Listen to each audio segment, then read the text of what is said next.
Want to fight a jet engine? If this is what you want, you've had hours to perfect your setup. So I'm assuming this is what you want to do. Pretty much. Hello. Hello. I thought you were talking about Basil Guz. Oh no, I was talking about Valstrax. The jet engine, as it is that. I've never fucking played Monster Hunter 3. It makes like literal jet engine noises. It's rad. This thing is weak to like everything, like 3 stars all elements except dragon. So fucking party.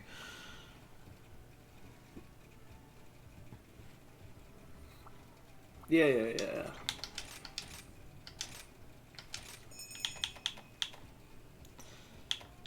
Me.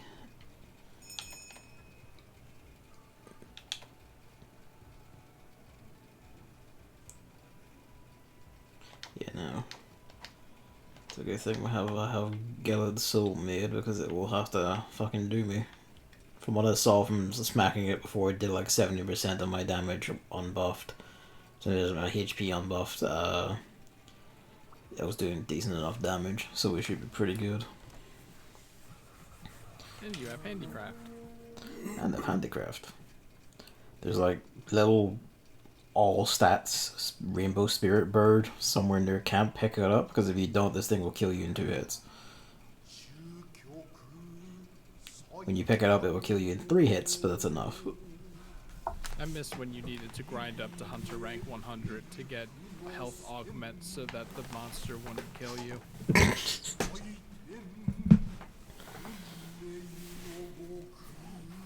His blood. Blood.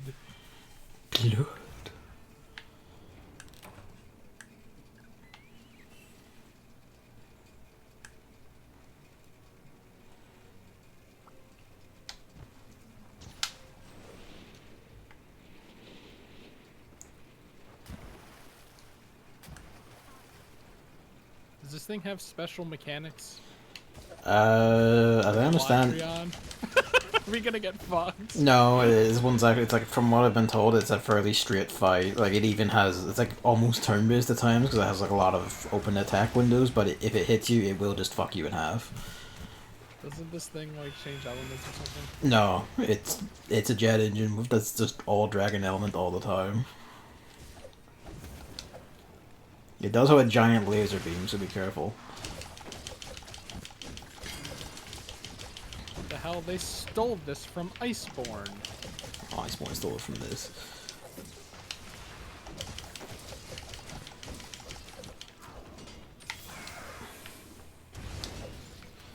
Hi.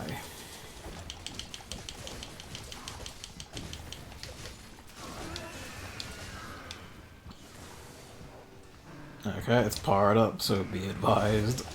And deny everything from here, I have no idea beyond the fact that it has a giant laser beam, which was the last thing I saw before I decided, well, not pulling that off.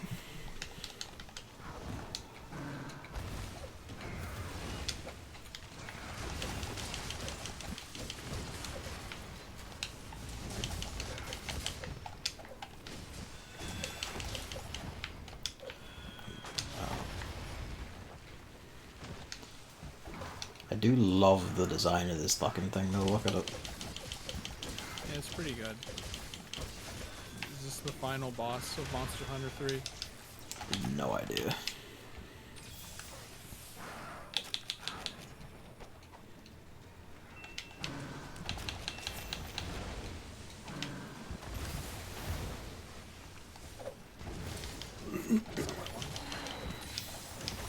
There it is.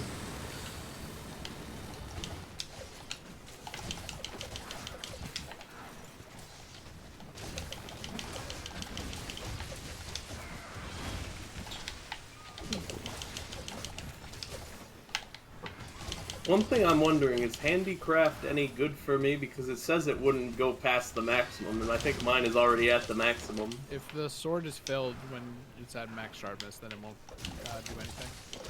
Yeah, it's pretty much, it's like, 1% not filled. I was gonna say yours is like already purple and shit, isn't it? How No, am I though? purple sharpness is only master rank. Ah, okay.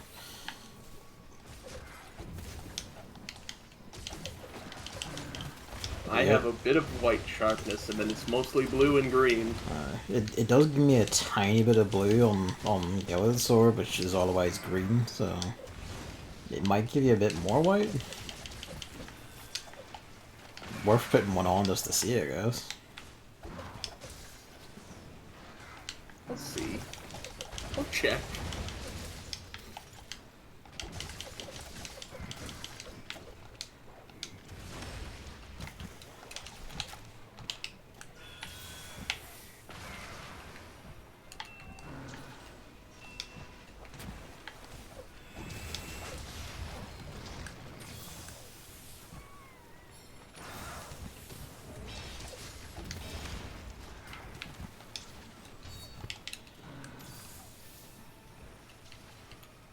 I do love dragons that can just punch you with explosions, huh? I mean, why wouldn't they? I mean, I love dragons that can punch me with explosions, so yeah.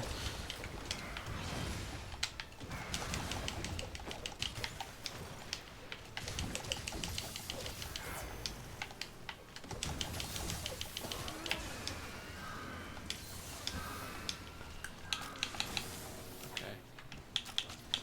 That's backed off because that was scary.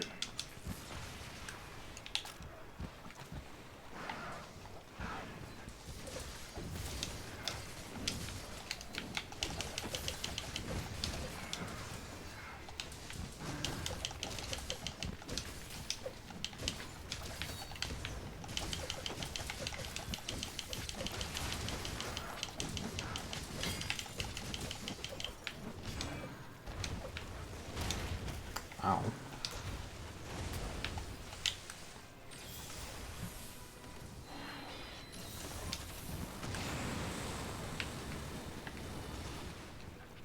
I want its heavy bowgun to do that.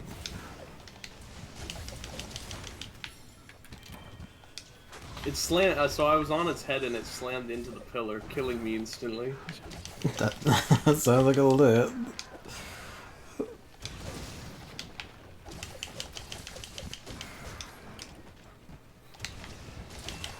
Tails off. How unfortunate. Was that the only weak point for you? It's probably the tail and the head, right? Probably. I can I get don't like wanna its be here. back because I can bounce, but alright. Do a quick bit of thievery. I deserve that.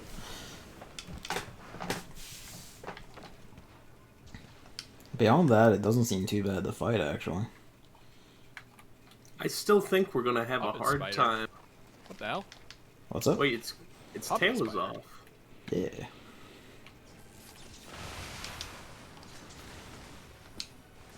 I'll leave you alone for your carve, but fucking dive bombs me. I'm good at carving.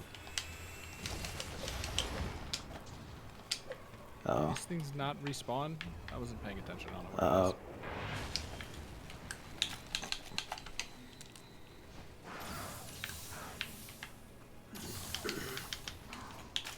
Flashed up ambush on the side of the screen. It has like a special warning message for when it does that.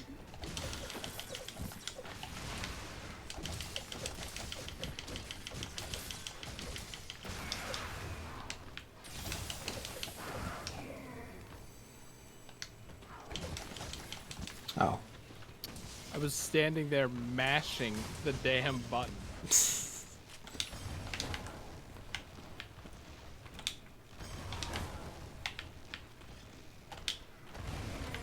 Try to break the wings. I guess. Oh no, they're not a weak spot. I'm gonna try breaking the legs. I think, if I remember right, you can get skills from the legs from breaking them. And skills are a thing I need for the helmet. I got one from the tail anyway, so it's decent enough.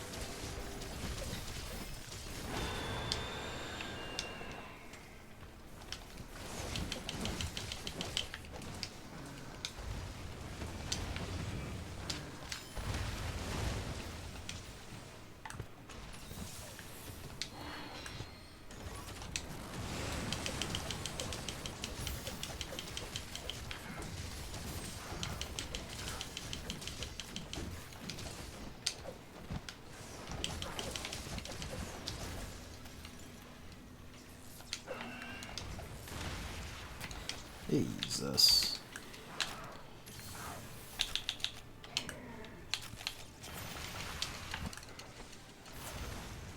I'm up on the back.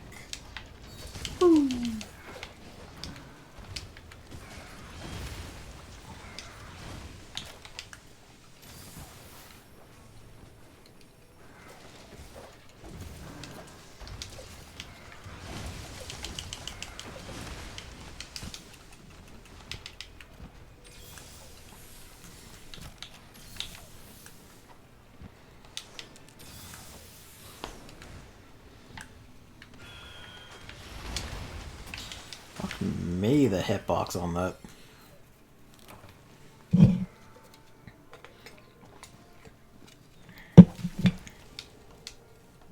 Look at Chris's I really wish the insect glaive was good right now button. Oh, I got another skill off of it, so that's 2 out of 5.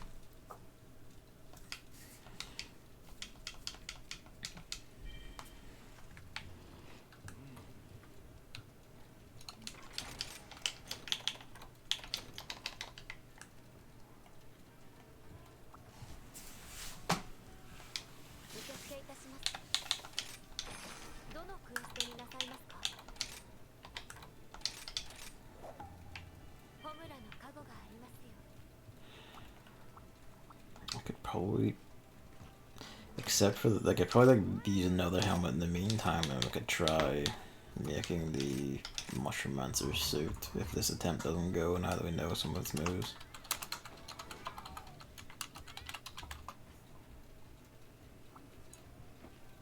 He types the message. I'm looking at something.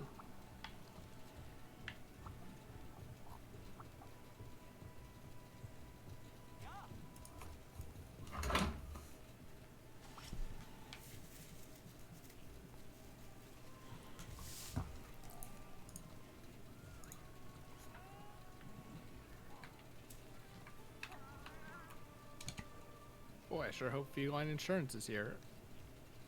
It was for me. Wait, did you get it? Yes. Okay, then I don't need that.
Ancient tomes.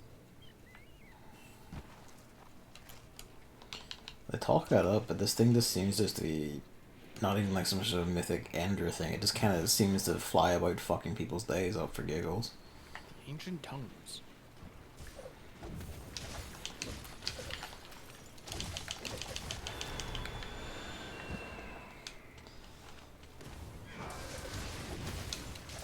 Ooh.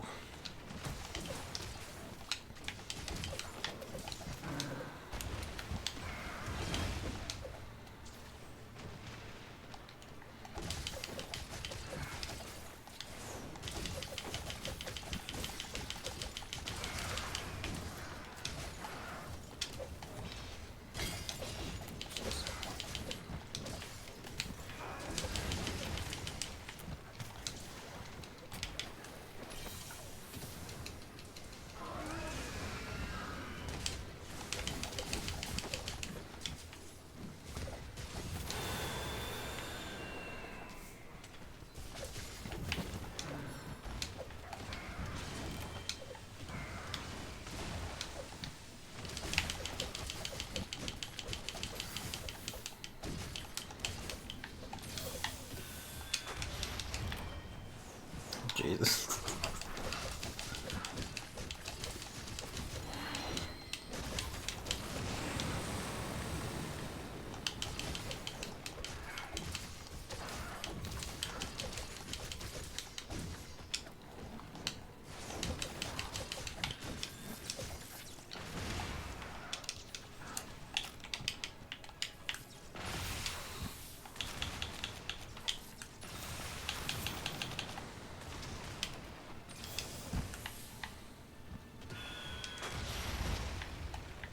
You have to do the like Superman dive so fucking like early for that, Jesus.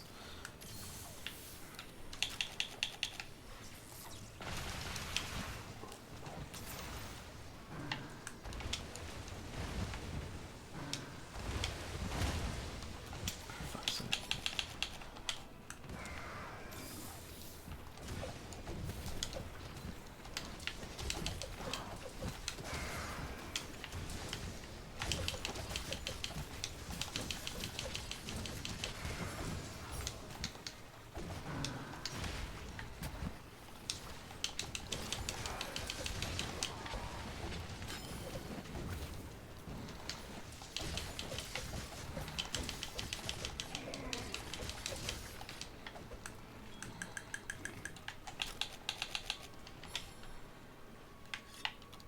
Not quite optimal.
God, it actually flies around to go off on the horizon and everything.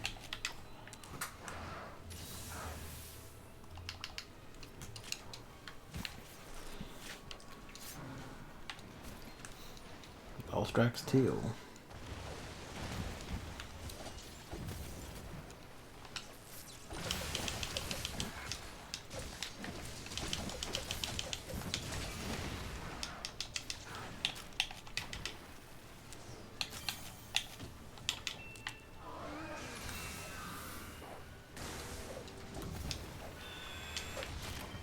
Oh, fuck me, though, alright.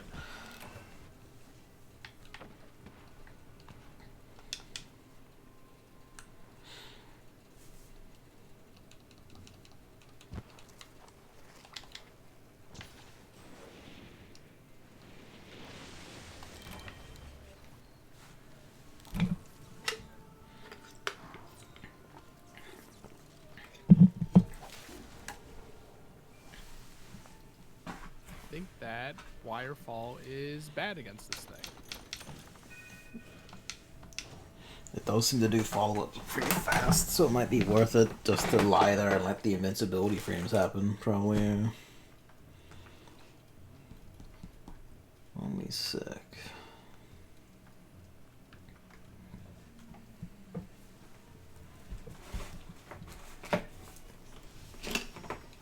Just bringing up the thing. I'm thinking if I make the, because I did check earlier, if I make the as much of the Mushromancer suit now, I do know that Mushromancer's buffs stack with Dango Booster,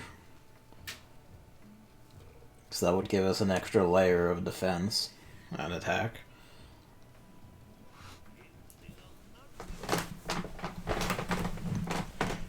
So we can try making that first and then see how that goes. You made the I'm dying is when It hits. get comboed. Fair enough. You can roll the dice again. I'm fine either way.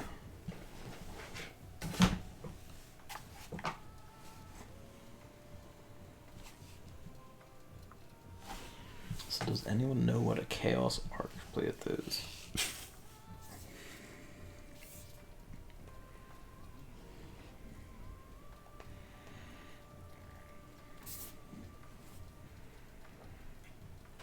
Oh wait, that's the Mushroom Monster one, okay.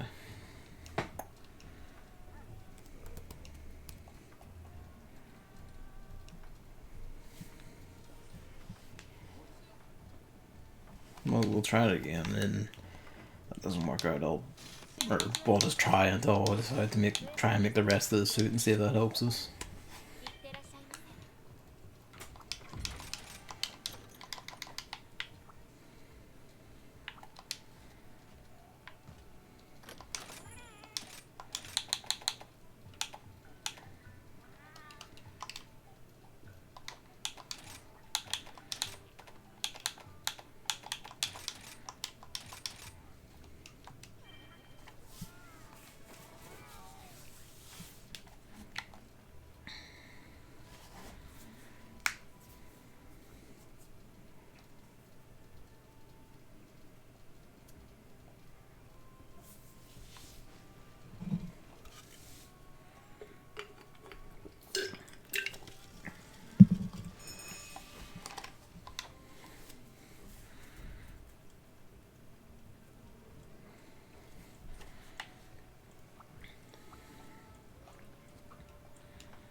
It looks kind of like a shark a wee bit. I don't know about the spikes.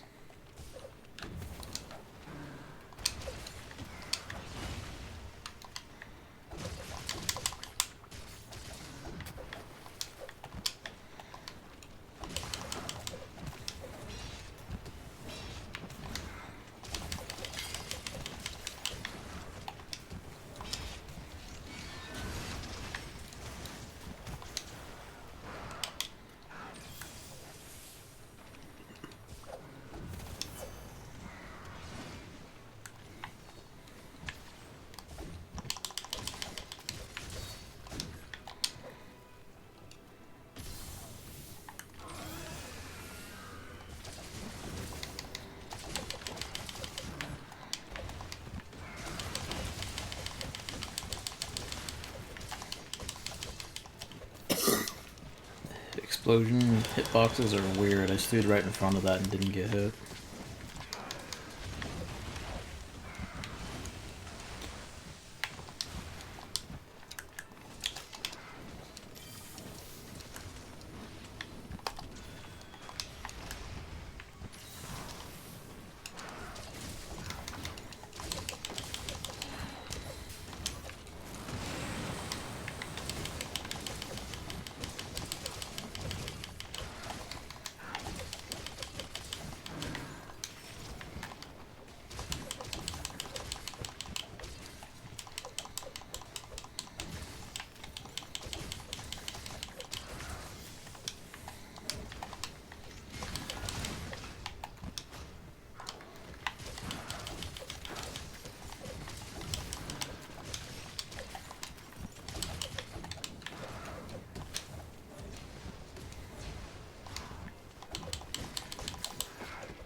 Tails off.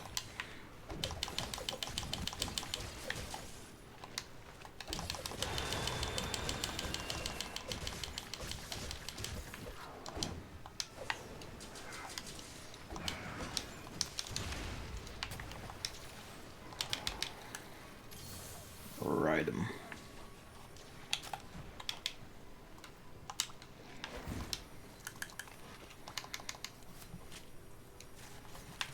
It's on a wall.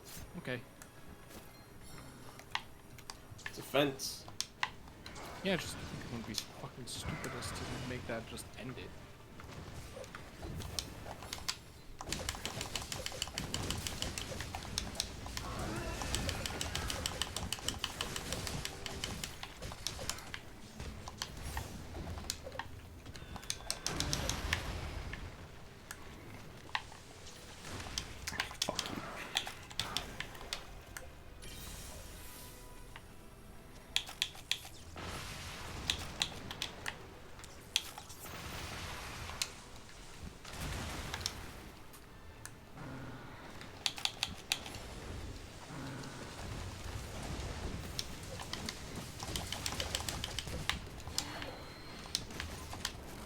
Get out! I was almost in the beam. Almost cooked.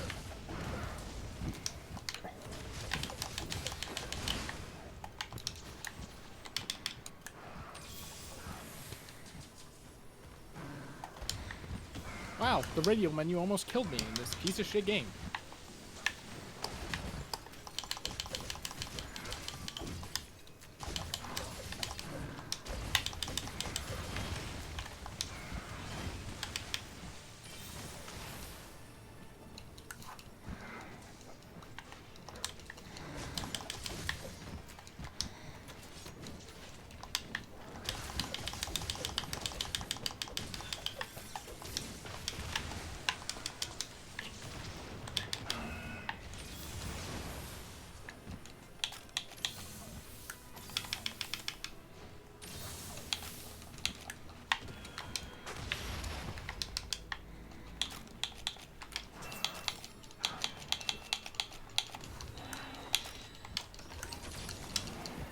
Oh, flash bomb interrupts the laser.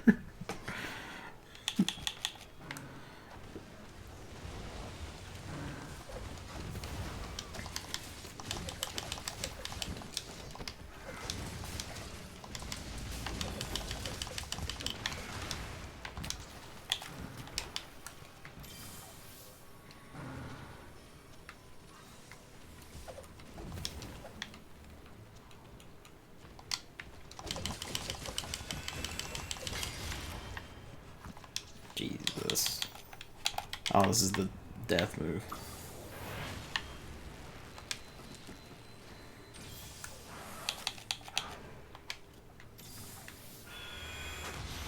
So it kills you on takeoff as well as landing.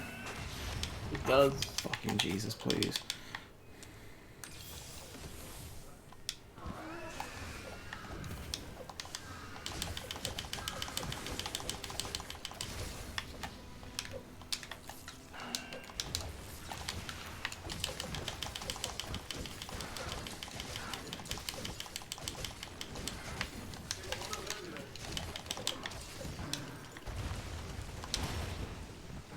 Sounds like we're down a teammate. It's fine.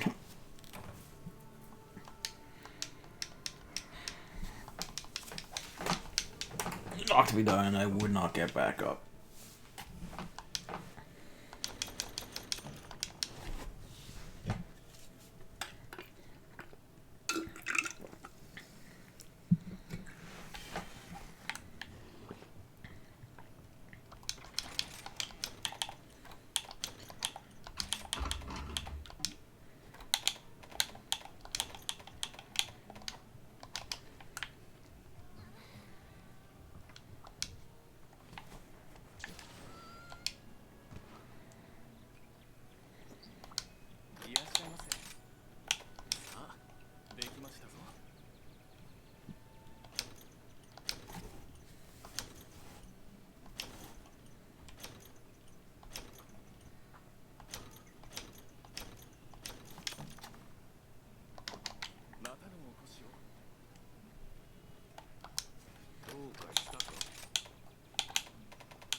Fuck. Have we never fought the high rank Arzuros? The bear? Almost definitely not. That's a thing to do at some point.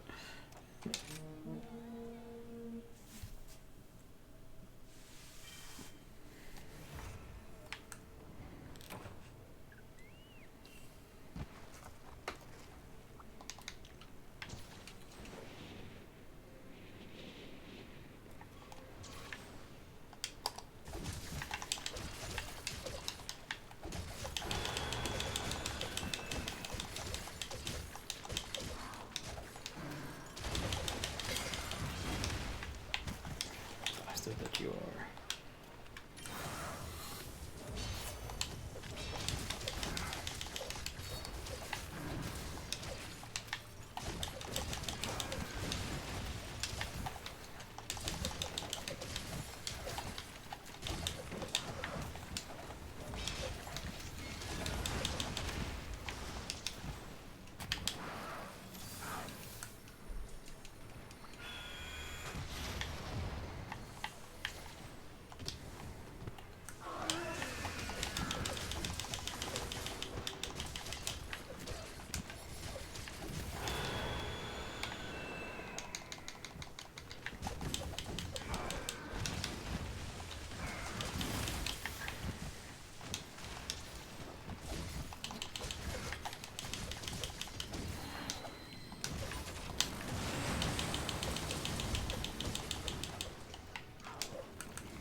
I think I dodged at the right time because I feel like he definitely touched me and I had invincibility frames. There's a lure fish there, so I hit it to make it dance on it for a wee bit.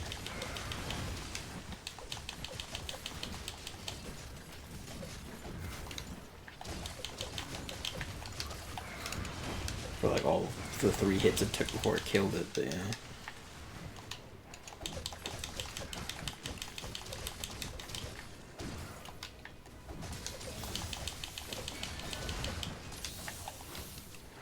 I'm like at the very apex of my like spinning jump, I can like avoid the spin attack.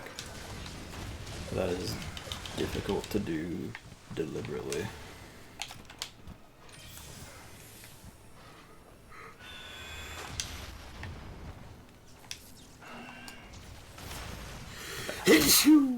Bless you.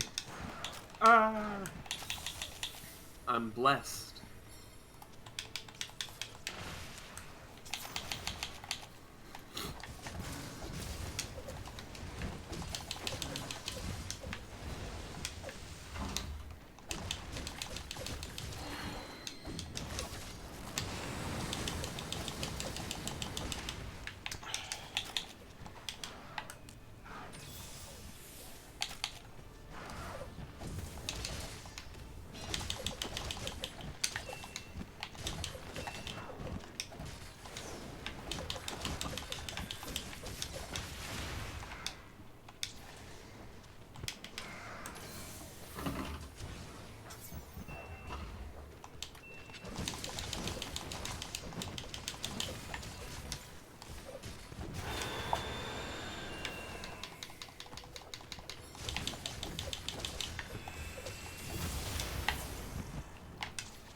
Whee.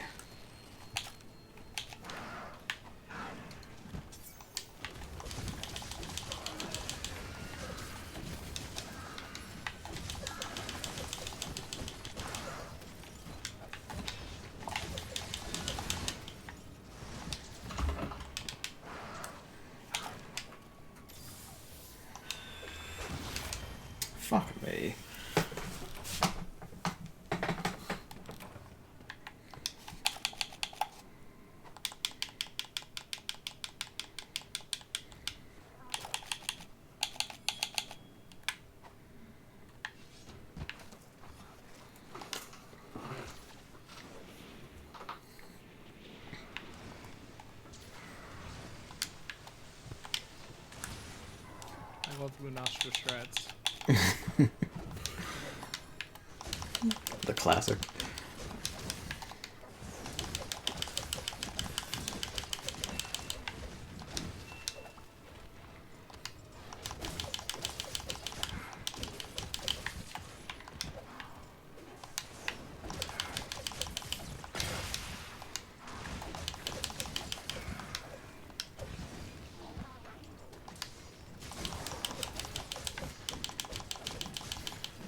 God fucking damn it!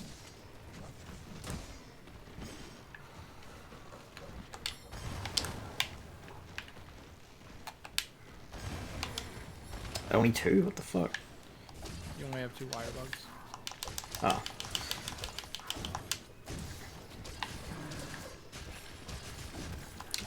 I mustn't have used one the first time I was mounting it, because I did get 3 last time.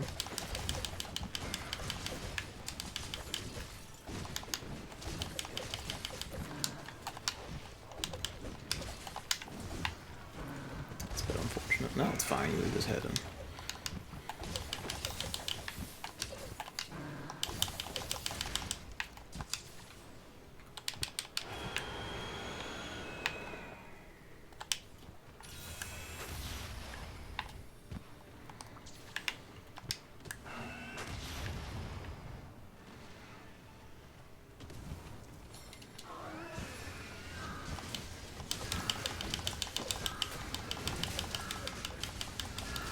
I don't feel good about this.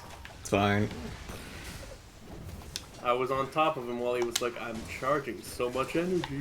His like chest lights up, and I think you can just beat on it and it makes him fall over.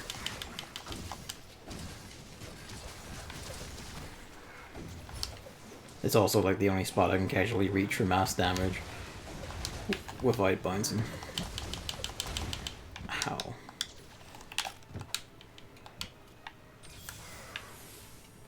Where's that tail?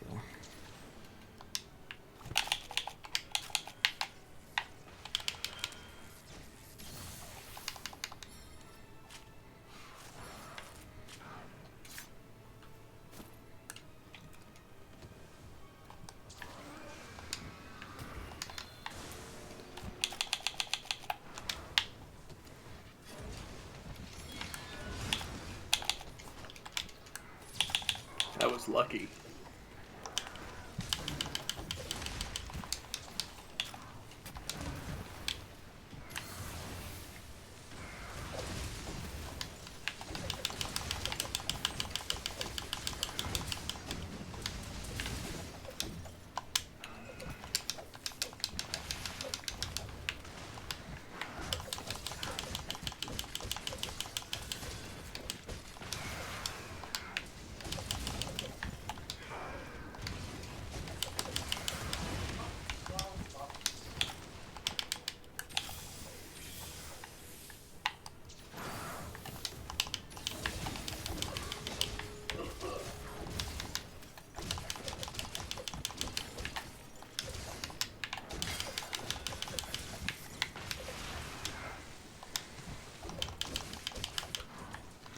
Well, it's reached like the 0 stamina phase, so there's that.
come to this. I've had to craft Farcasters.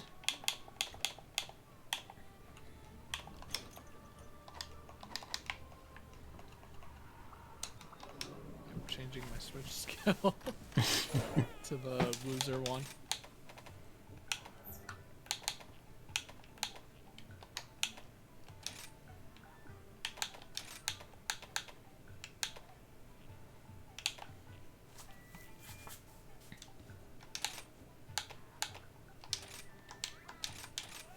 I'm gonna quickly run to the toilet. I'll be back in a minute.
Alright, I'm back. Oh, hello, Jam.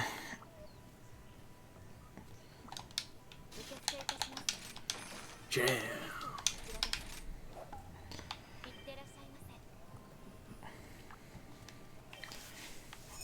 Transmitting data. Please do not disconnect until completed. What? Jam. Jam transmitted us some data.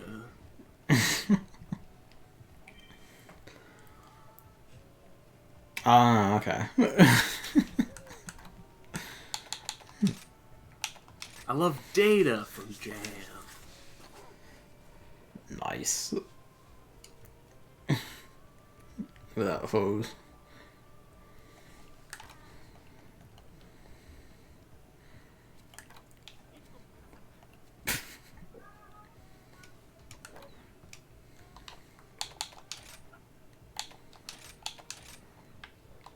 I need to tinker with that at some point.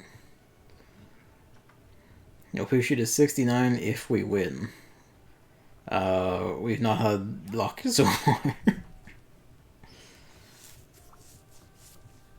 We got him that we've consistently cut the tail off. We get him to the point where he does his gigantic ambush dive bomb. And then we survive for some time after that. We got him to a point where he was like actually out of stamina at one point. But he has consistently destroyed us so far.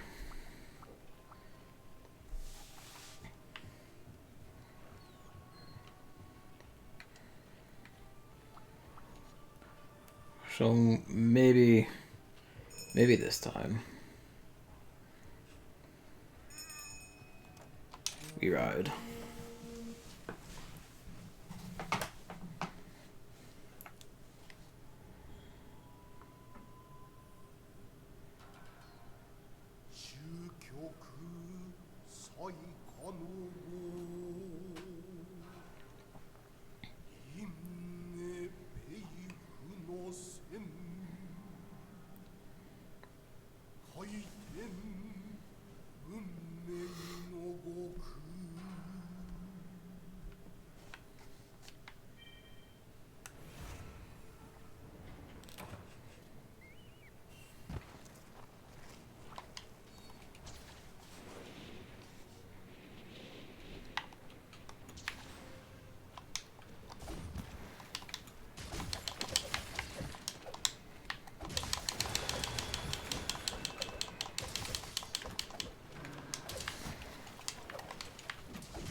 Fuck was that?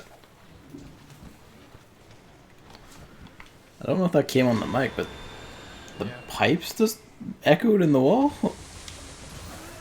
Yay, another home project for Gavin, yay! Oh, I hope not. Gavin, I'm sorry to say, but that pipe is actually about to blow up your floor. Kind of funny. Oh, God, I hope not. God, I'm afraid to say the heater that you said is under your floorboards is about to explode.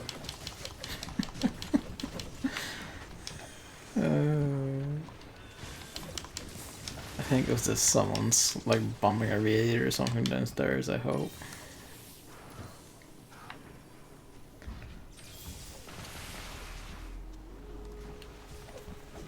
Yeah, the people downstairs don't sound concerned, so it's either next door, which could be, or someone just bumped the radiator.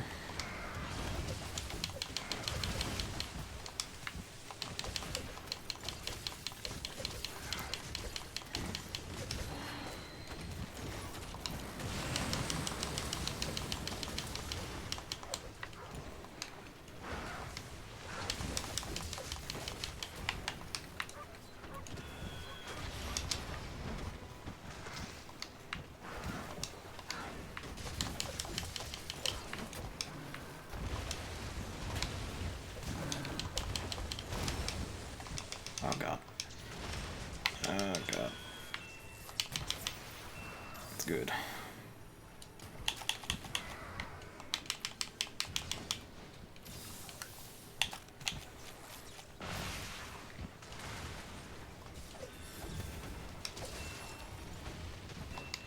Excellent timing.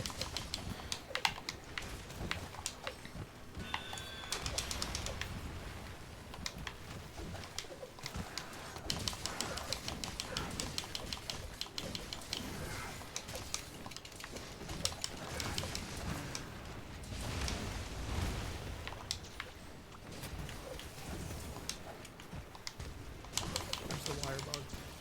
God damn it. I'm sorry, I was in the middle of attacking.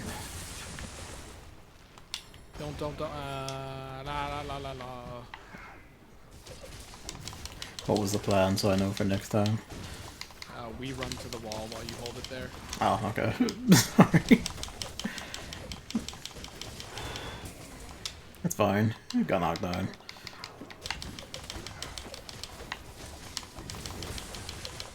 Chris doesn't want us to miss any DPS. In this instance, I think that's perfectly valid because fuck. I think it is. Whoa, that does actual damage to the overheat. Did like near 2,000 damage.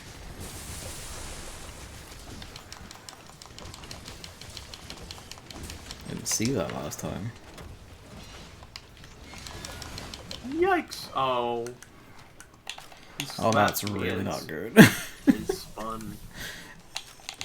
Fucking Beybladed basically everyone. Oh, good. Get ready.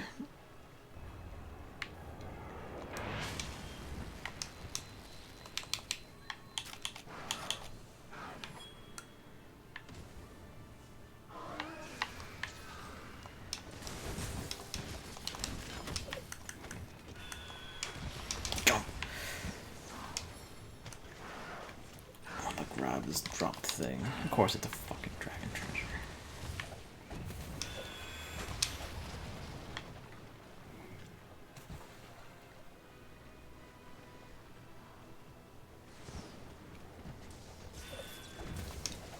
Dude, you're a big laser. Fuck with it. At least they're gonna hit your wings during that.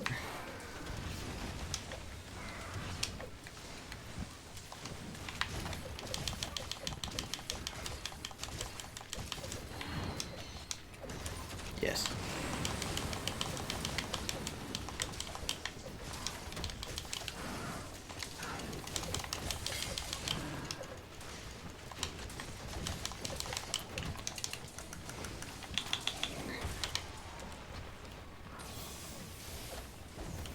Head broke.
Something broke.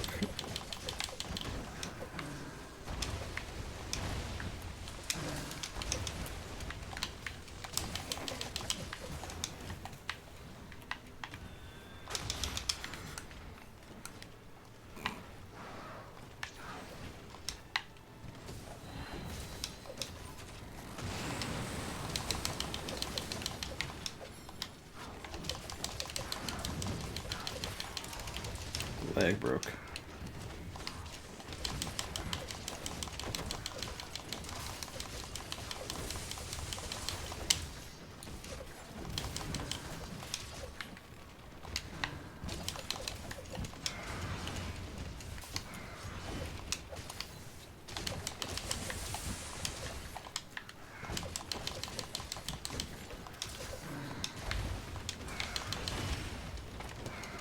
Oh no, this is the worst place to get on him, on his fakes. I might die. But I Fine. didn't, because I He's deciding to destroy me.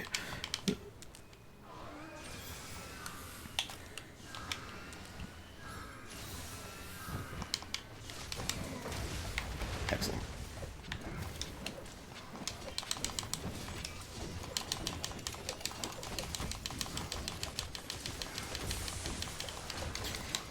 Almost there. We got skulls.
Yes!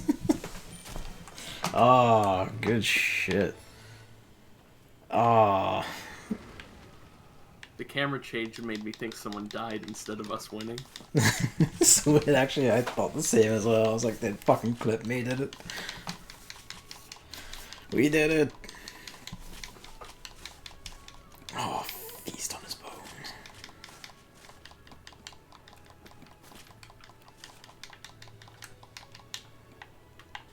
Let me see if I carved the tail. I don't think I If did. it's on the mini-map, you haven't.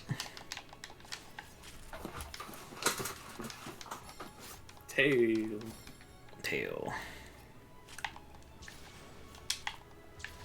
There's a stray bit, but that's probably a dragon treasure. No, crimson liquid.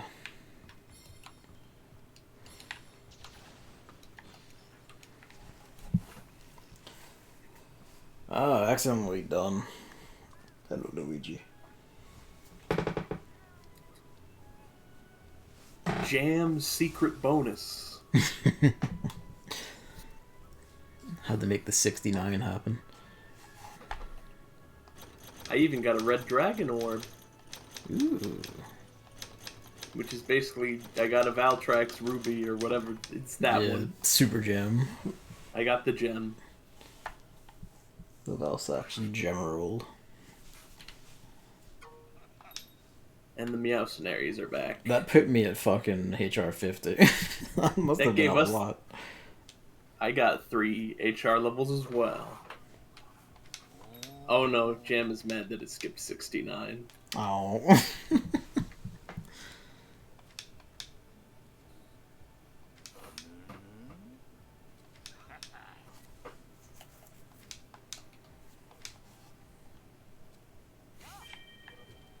$68 to $71. It was 3 for everyone. Fucking hell.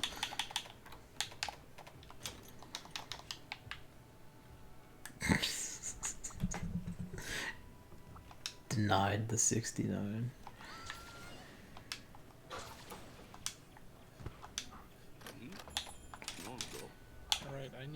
Chameleon's gem.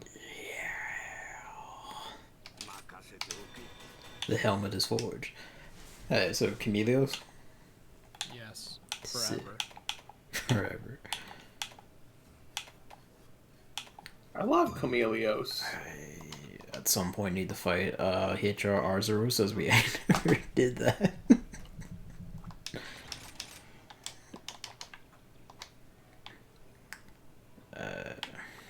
3% target, 3% break horn, 2% body, 3% tail.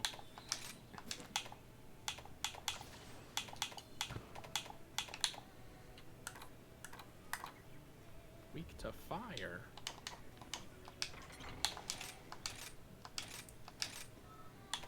I've just noticed something. What's that? Our weapon icons look like they're anamorphing from 2 knives into a big axe. You got 2 knives, then one really long knife, also known as a sword, then a big axe, then the biggest axe. The natural progression.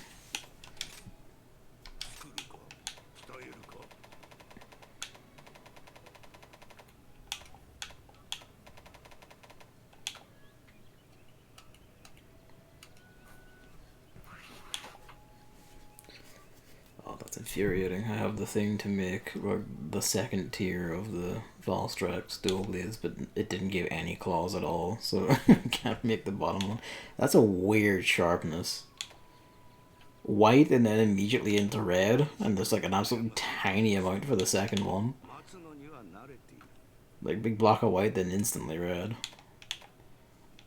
That's nuts.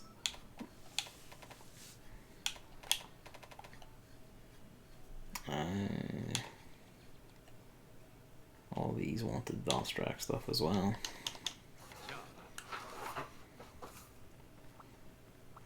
Its gimmick is just all or nothing.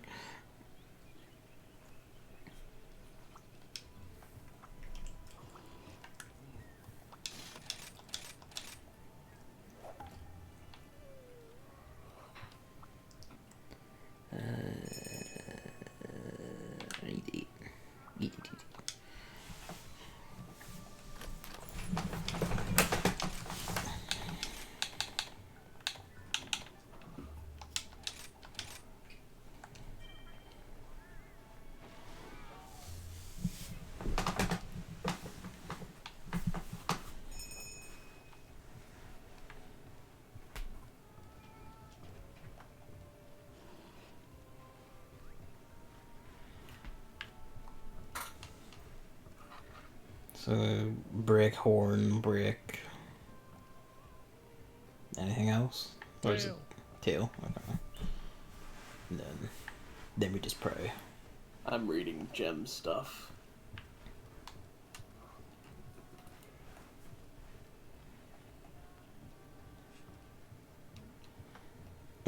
He die. It's a tricky one, don't worry.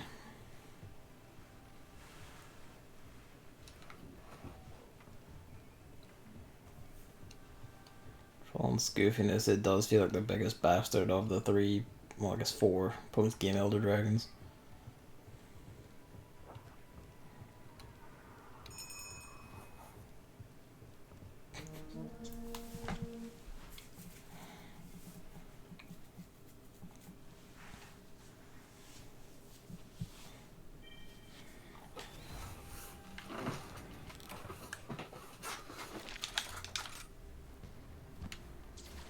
I'm wearing a mixture of Chameleos and Magnemon, which, as we discussed last time, makes me very purple.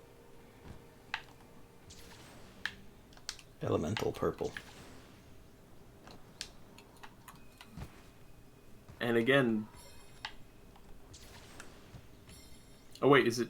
No, actually it's Nargacuga, I also need its claws. not Magnemon. It's claws, okay. In any case, I also have the Nargacuga Blade, which has purple energy, so purple is its own class in this game. It's very powerful. Delays its fucking roar. Or just didn't roar. Alright, sick. Evan, get the lucky life Where's the lucky life? on the Oh, map. okay. A fortune owl. Money boost. Where did you go? Where did you go? There you are. Wait a second. Does that mean owls and cahoots both exist? Because that's called an owl. Well, the cahoots are just also owls, I guess. No, they're cahoots, you see? So this makes it more complicated. Is Pluto dog and Goofy dog? Makes you think. Oh, I mean, that's just the case with like humans and monkeys, not instance. Owls. Full of owls. How did that hit me from back there? Fuck off.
Meow.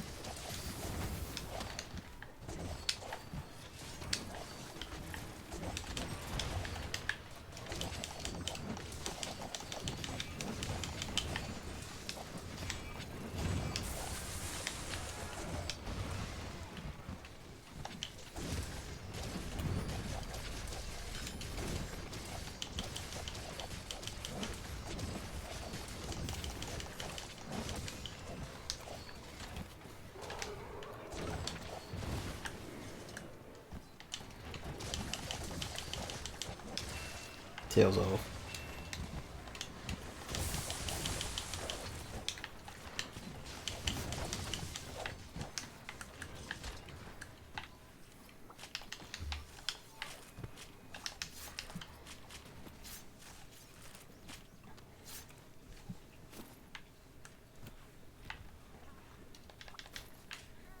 That would make sense.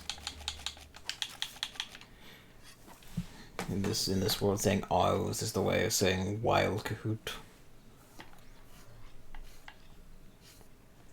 Like cat and wildcat.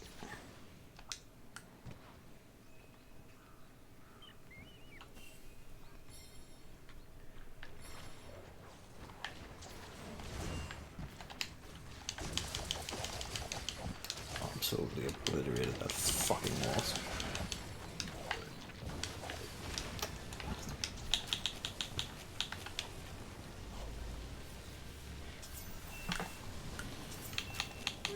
Status cleaner thing like way over there. So flee for your life if you get venomed.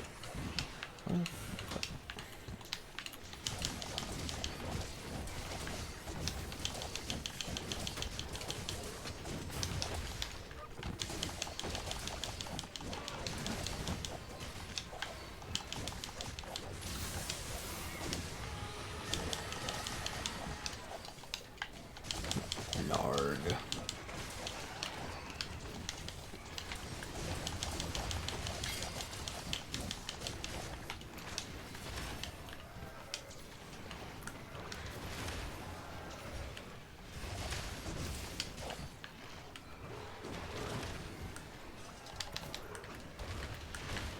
Break the hand.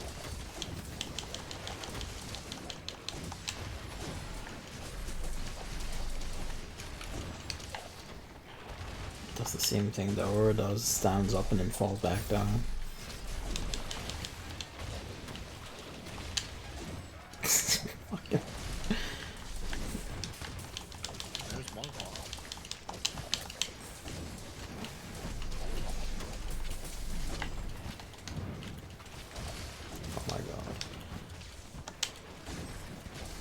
hope the neck cards.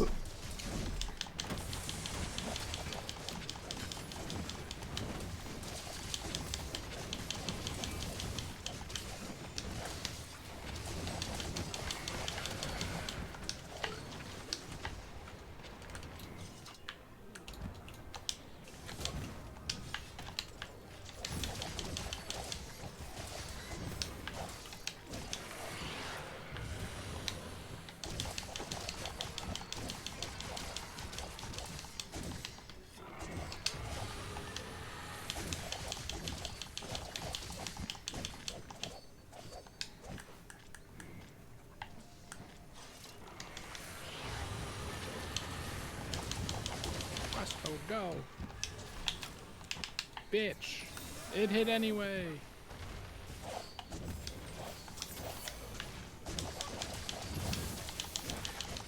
Its head broken. For my claws. I'll break the head even more.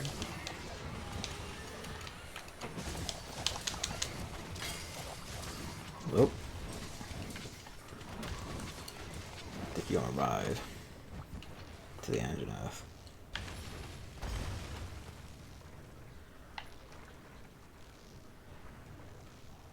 Just be sure to wait for us.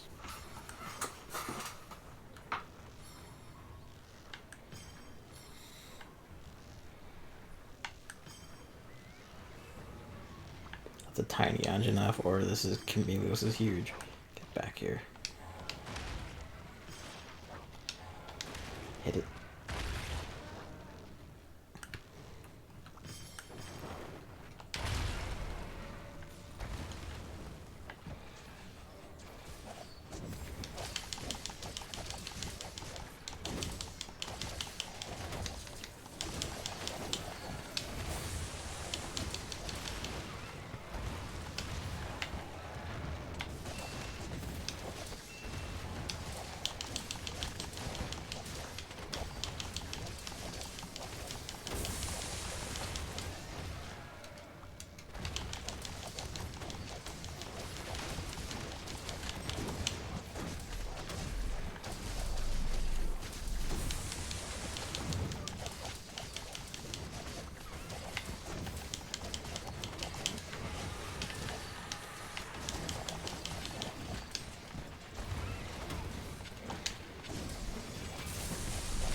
I know, this would be real life for me.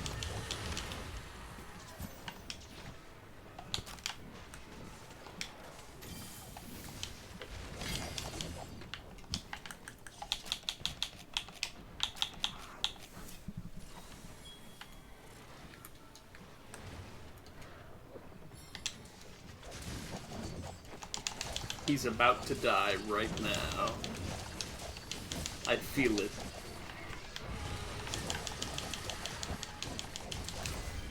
Sure enough.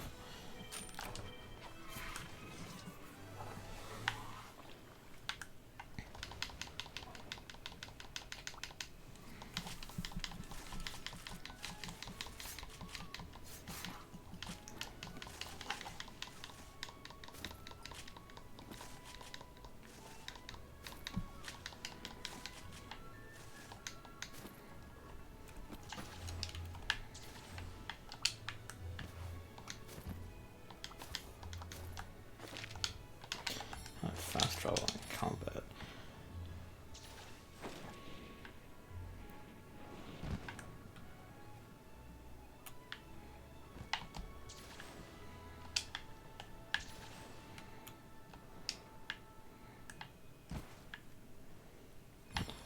Yeah, I'm not gonna get those drops up by the nest. Oh well.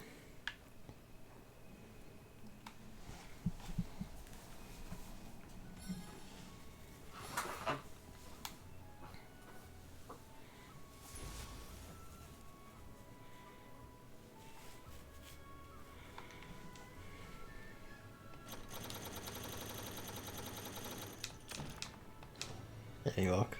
No.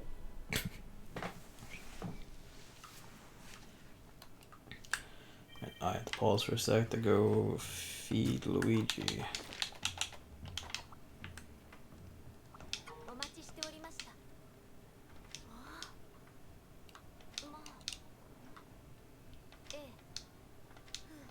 He did say that.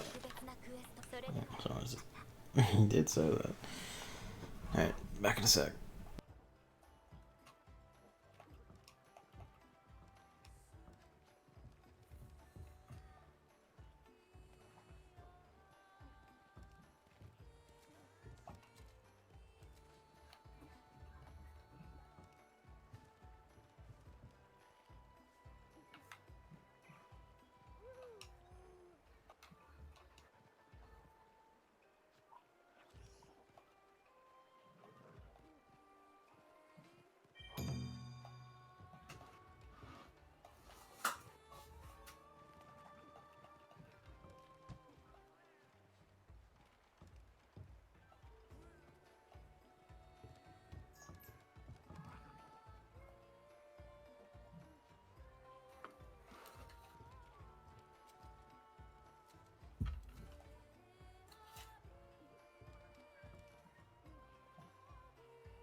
Right, hello.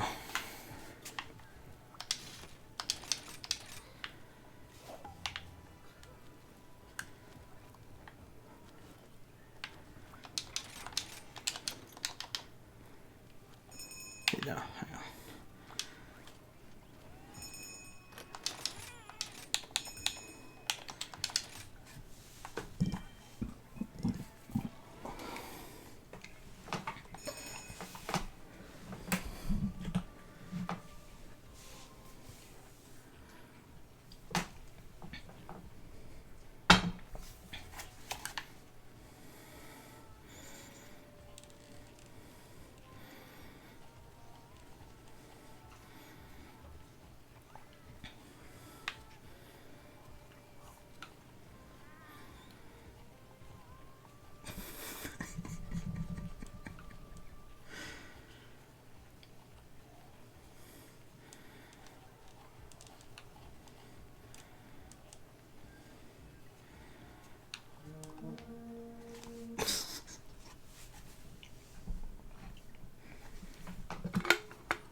Pardon me.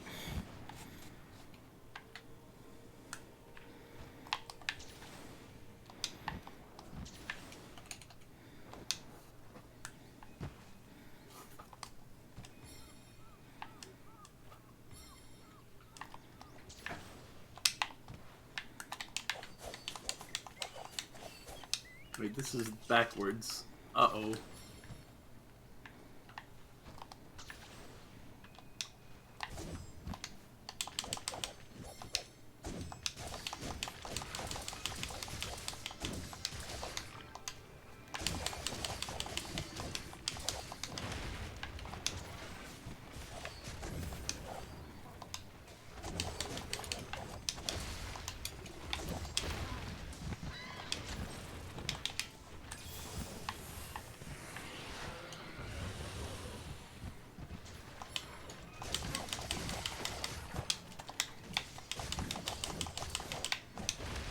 Bastard.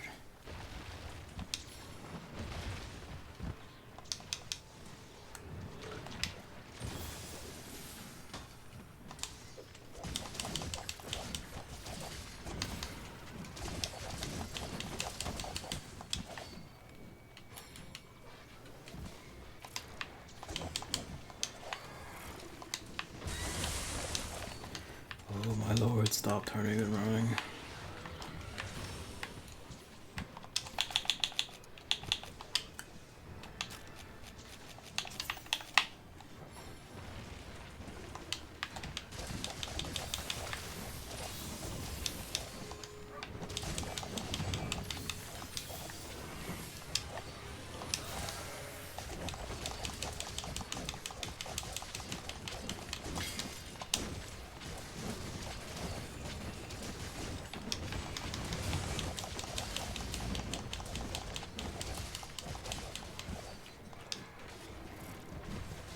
Hello, Luigi.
I don't know if it's coincidence or what, but sometimes it seems like it tries to camp the status healer.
I was poisoned, but we've got the quest end now, so my health is purple.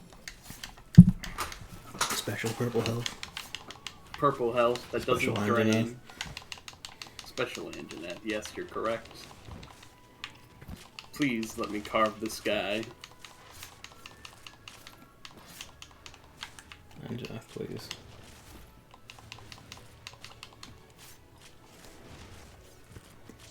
Antidote, stop destroying my cat.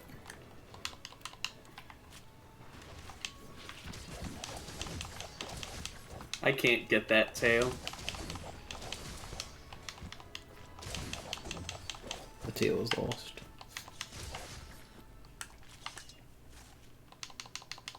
I've got all the cars.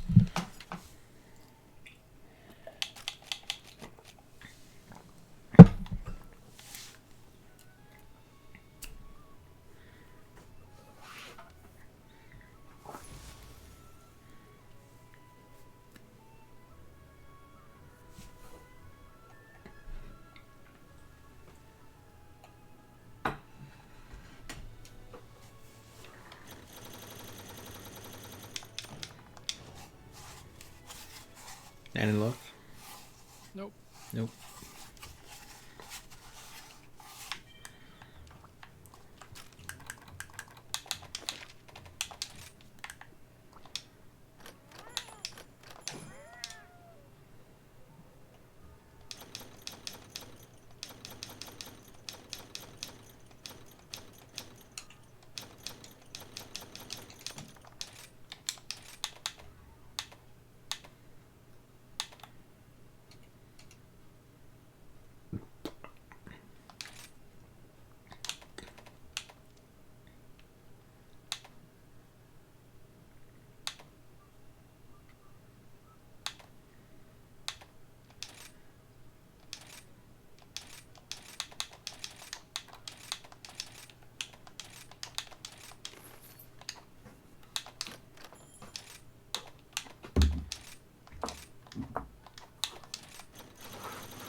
Angus. Mm.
Tail sorted.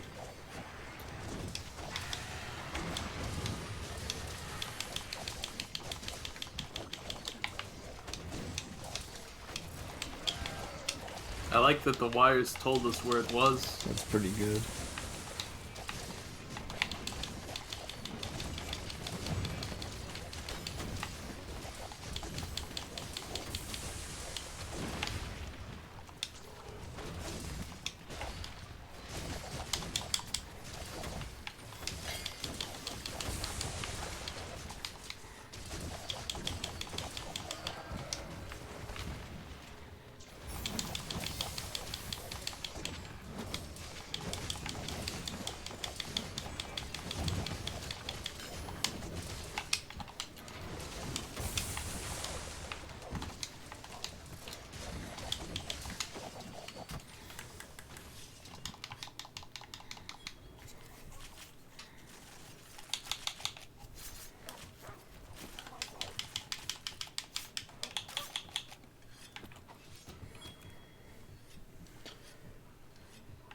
You can hear this seed echo like a thunder on stream. The thing's louder than the players.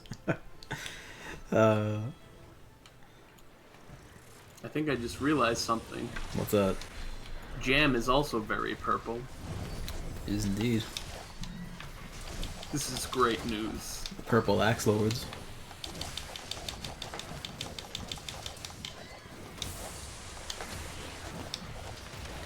Yeah, that does. Oh, you got it? 1%. Yo. We should keep it at it though, because these are good bits to feed into the talismans. Also HR.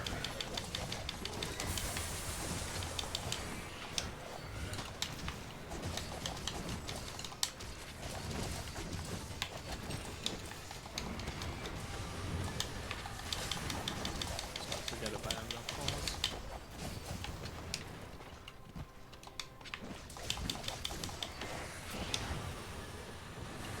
Well, how many would you need? balls. 3. Okay, yeah, probably pretty good odds by now. I think you'd have 3. Unless the game is really cursed.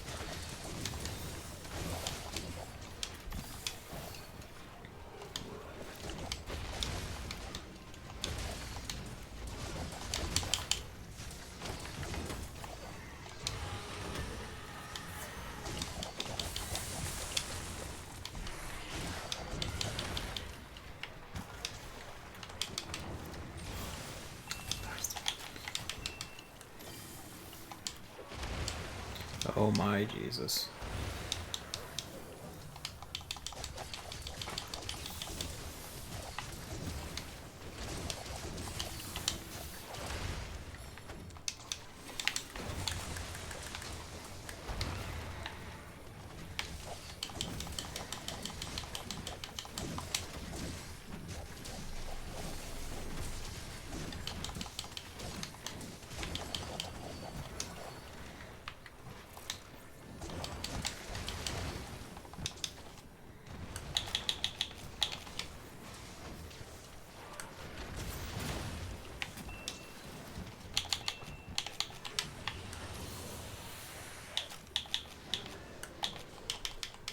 I stood in the poison, but I was also standing in the cat deodorant at the same time, so it did nothing.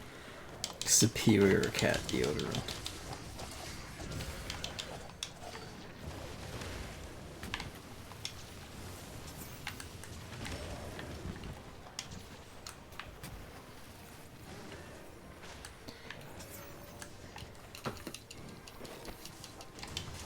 Oh wait, this is Anjanath.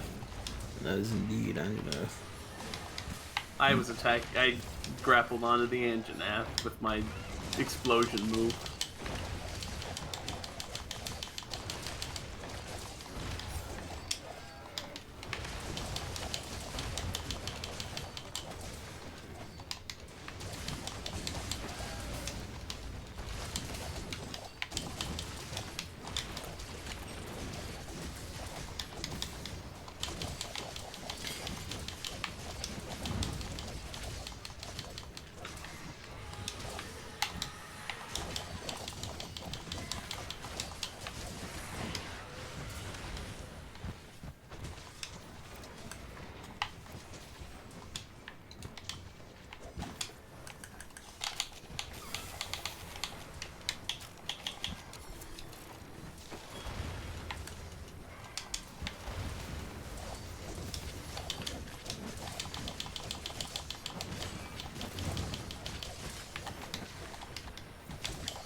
Oh, that's good. Fucking fell back to earth.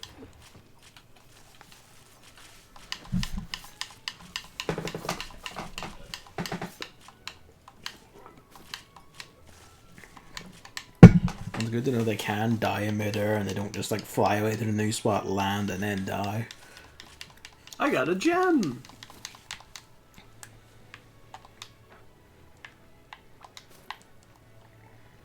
Dragon treasure.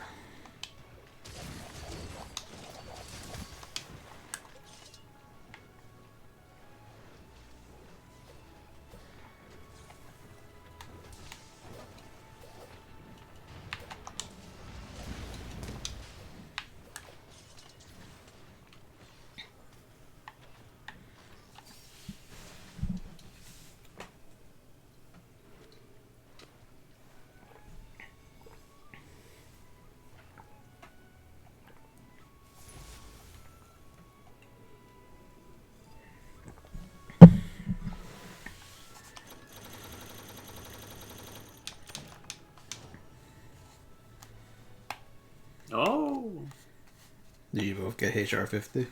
Yes, there's a cutscene. We gotta fight him. Let us fight the final boss. Now I have to leave. You to go? Yes. No.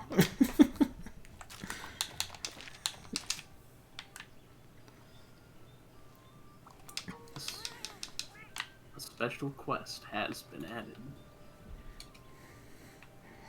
Well, we even beat Valstrax, so once we do this, outside of the Apex monsters, which, fuck them,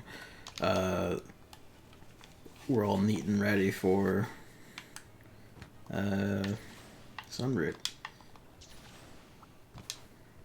Why would you break the sun? Then you can't see. I think I already did that joke, but it's still funny to me, man. Always next time. Okay, we fought the Valstrax and a bunch of Chameleos. A whole bunch of Chameleos.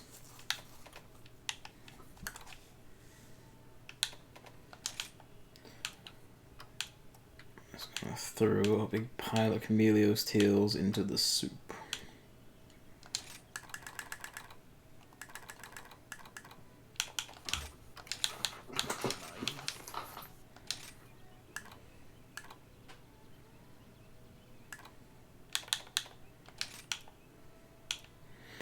I guess Chris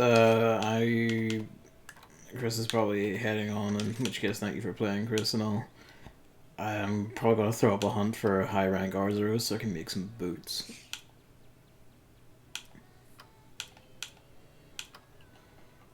You two curs stick about and fight a bear. Bear fighting.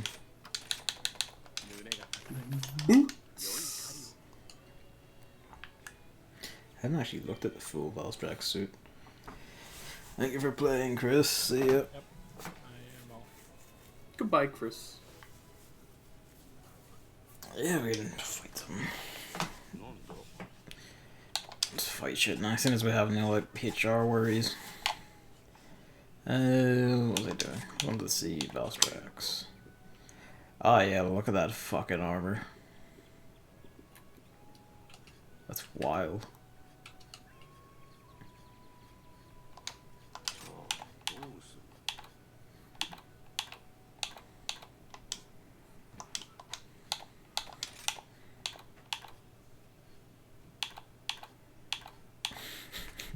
I almost would.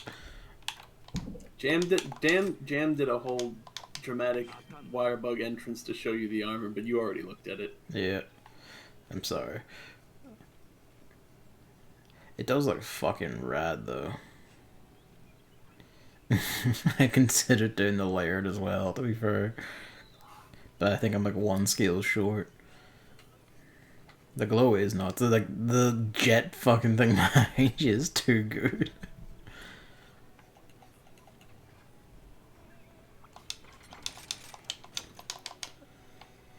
Alright, fighting bears.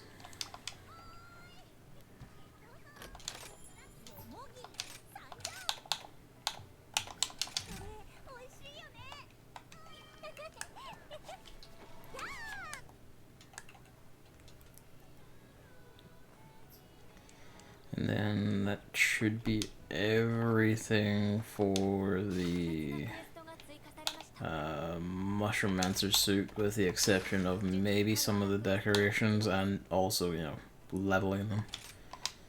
Is there one where it's just the bear by itself? Yeah, there's a capture quest for it. Yeah, we'll do the capture quest first, and then I'll see what bits I need. Ooh. That's the good shit. I'm glad if you dye it. I'm only sad it doesn't seem to change the color of your little jet lights. Like, it kind of tints it a bit, but it doesn't change them to match. Oh wait, no, it fucking does. Ooh. Purple. Fuck, I might need at some point to do another Valstrax fight just to get a skill so I can get the at least layered armor.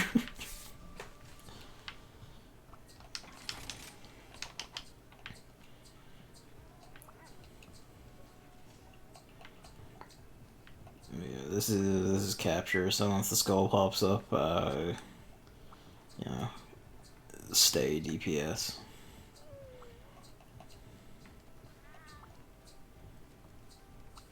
And ideally, probably because I only need the boots, we probably only need one bear, so...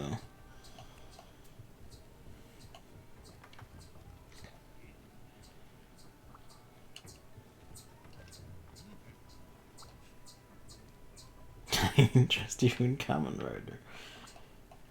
Let's see. You can indeed. What suit is this?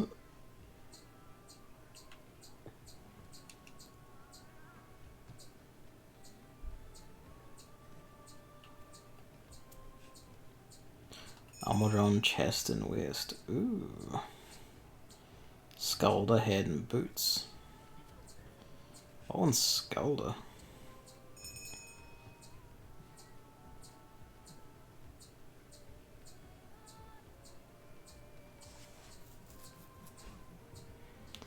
From Argosy. Okay. Creating fish. Alright, I'll have to look into that. Need toxic Kumori, good to know. There's like another one as well, like I need to look into, like armored bream or something to unlock another suit or something. There's much to be done, but that's for a little bit. For now we're gonna go capture a bear.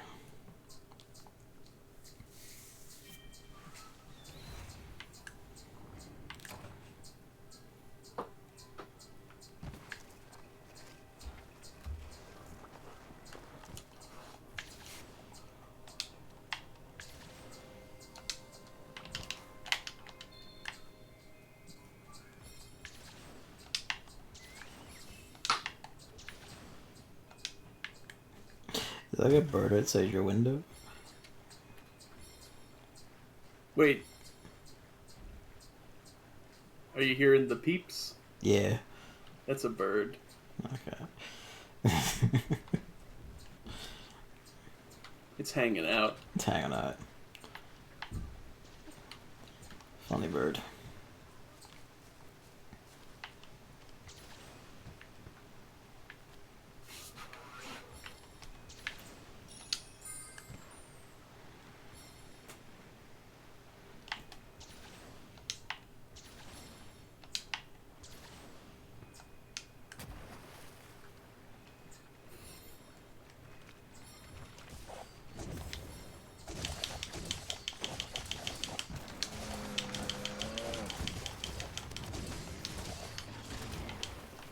Bastard.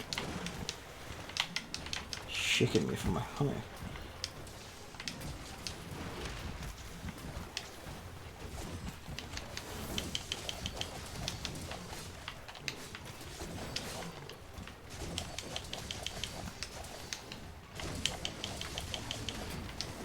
Oh, come on.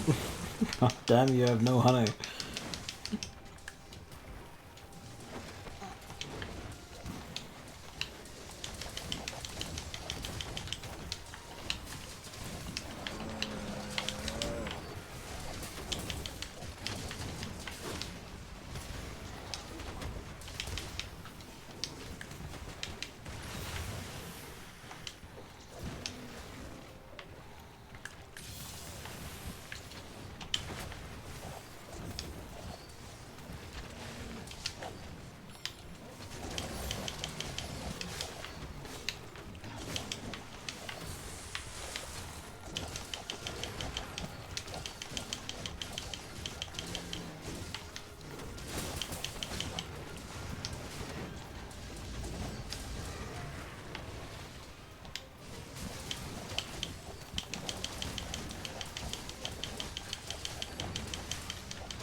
We both got them. Just gonna run him into a wall, I guess.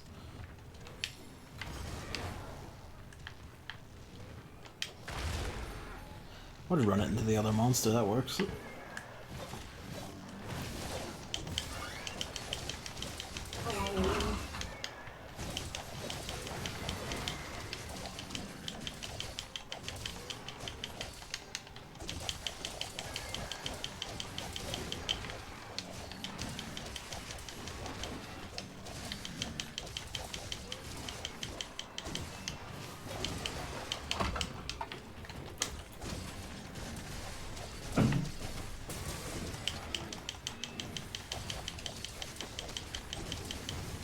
Alright, he's right it.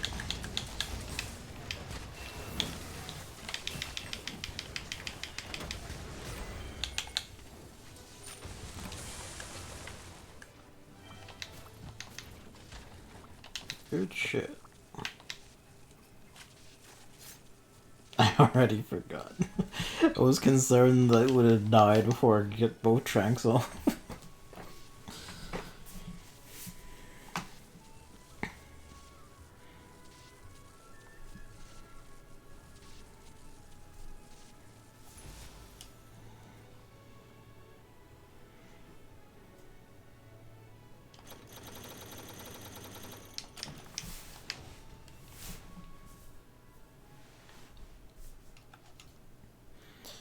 Alright.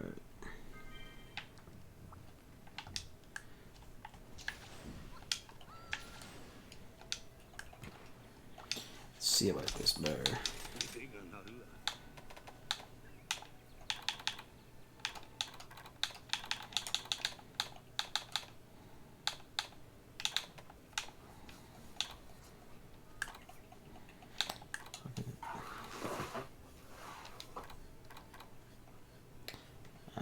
That's why.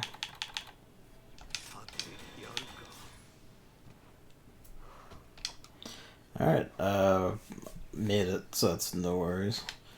So, off a poncho ride. Yeah, I can see that.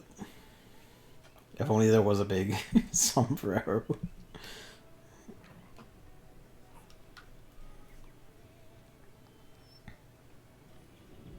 Maybe in Sunbreak, you never know.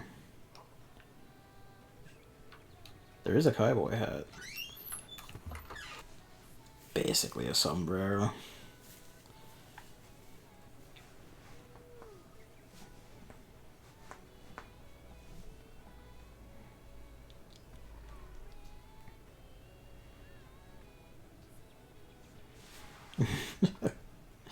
It's called Sunbreak because you need a hat that can break the beams of the sun from hitting you on the head. Yeah, that works. And that's why you get a sombrero. Break the sun's rays. It fits in perfectly.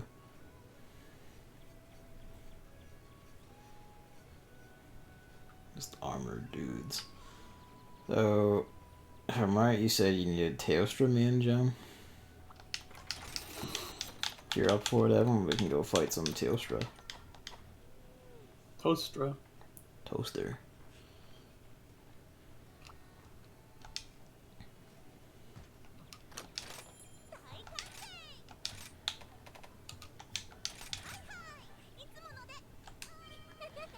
I got the insurance, so good and ready.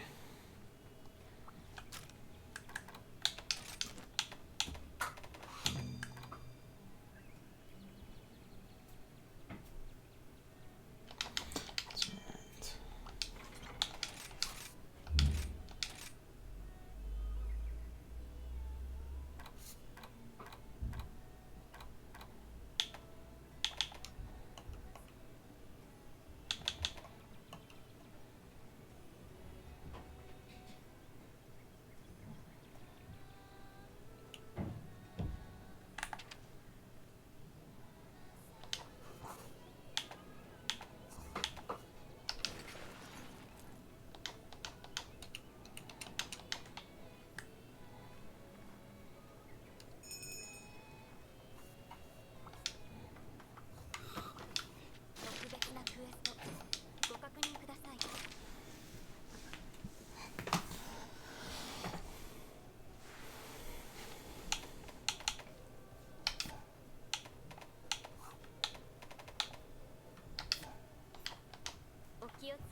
We ride.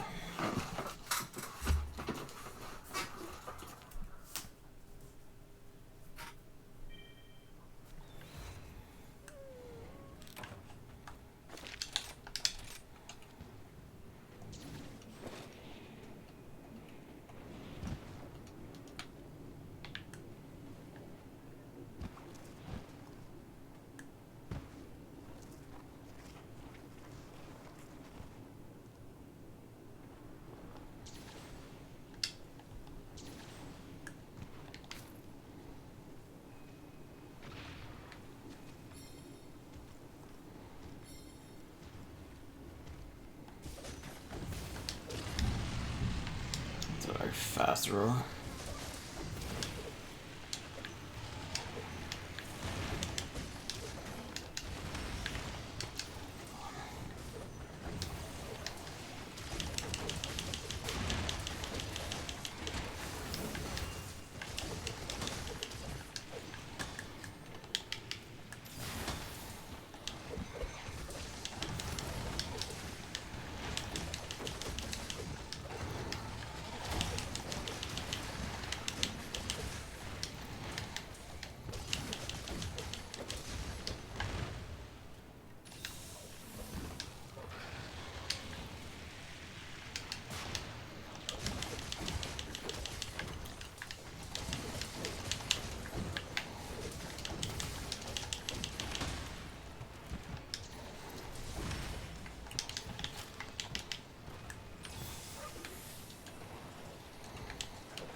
Fucking, that is some range on that tail. Oh, good.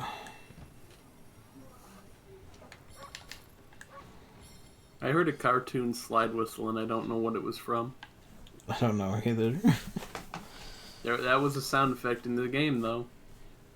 Yeah. This way.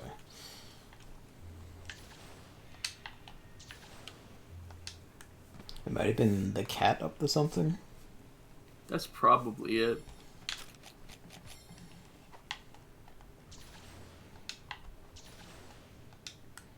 It makes sense.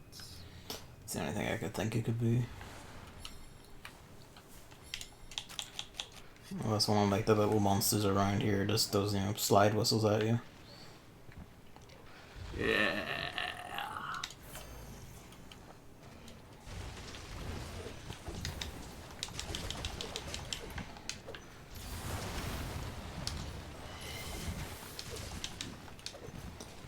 Running away from me, monster. Stop running away from me, monster.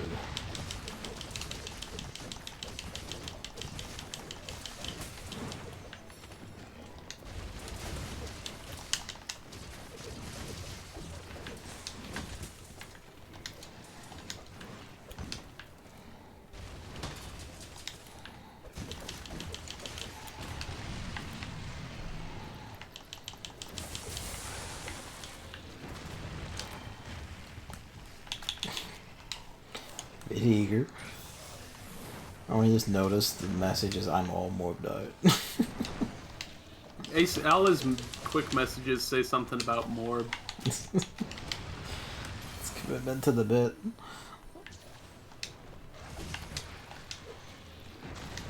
Oh, yes.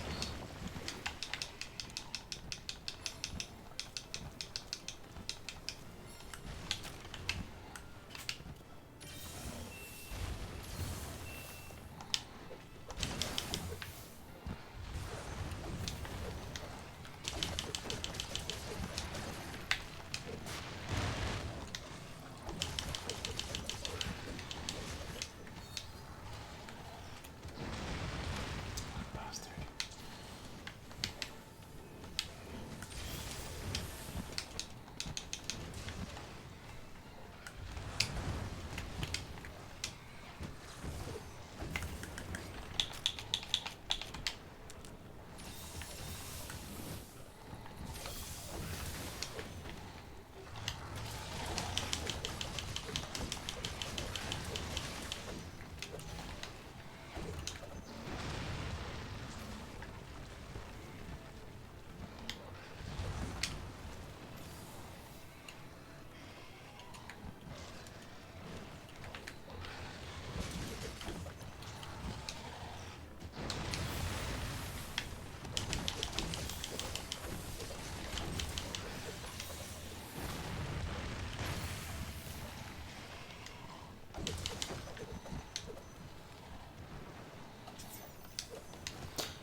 Fucking stop running away from goddamn you, Teostra. Ah, piss. Okay, well, it doesn't do quite as much damage as it does in World.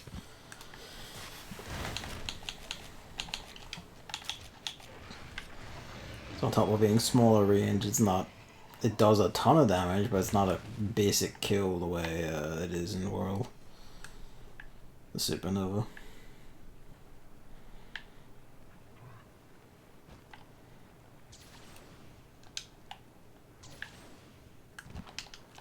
Pick up, pick up.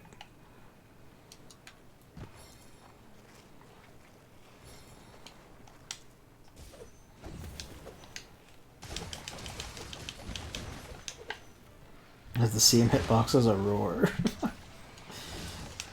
That's funny. You can roll. You can roll it.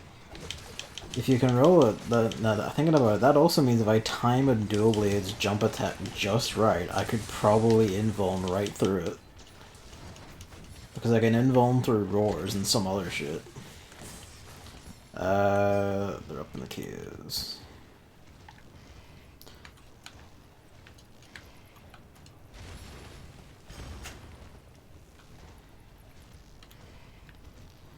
You'd be fucking hard pressed to do it, but you could theoretically do it.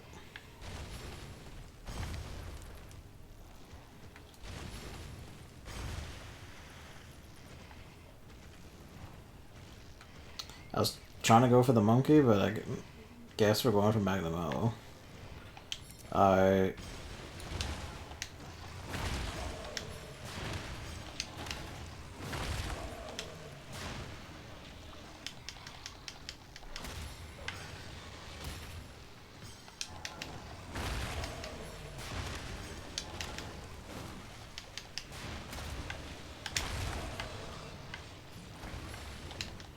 stepped back so I got a mining outcrop, No worries. and now I'm back.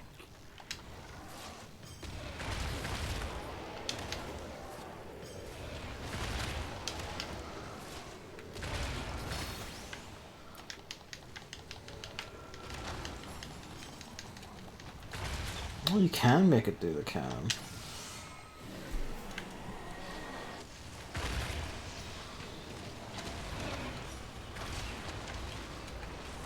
Tiger missile.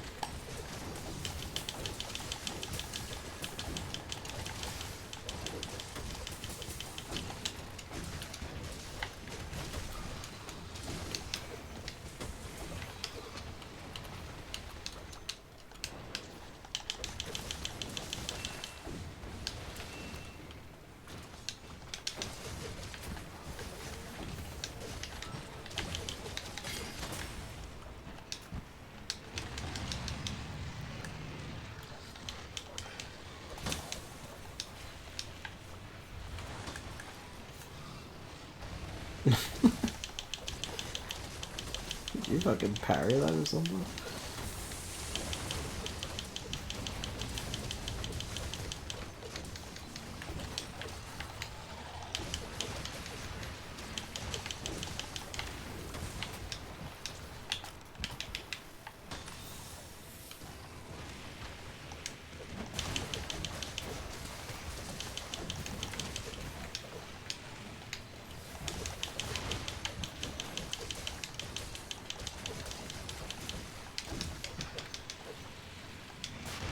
Yes. It was excellent to see. This fucking like dive bombed and then boinked and fell over.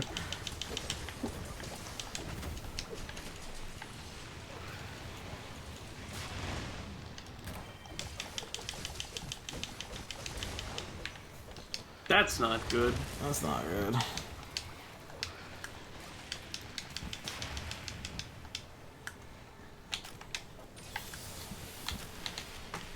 It's maximum caution now.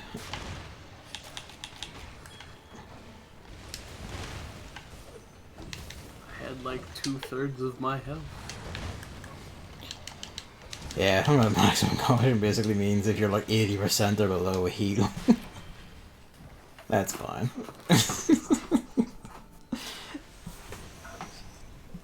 Revenge for the parry. It just leaps upon me and all I can see is its teeth on the ending shot.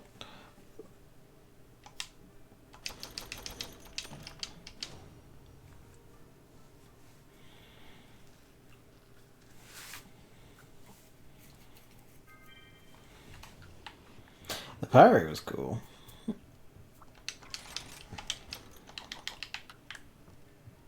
Let's try that again.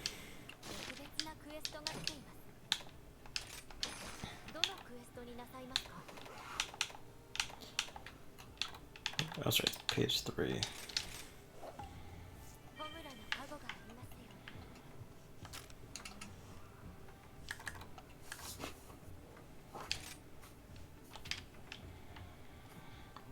Have killed monsters at a guard point. Always a highlight. That's funny, it just dies on the shield.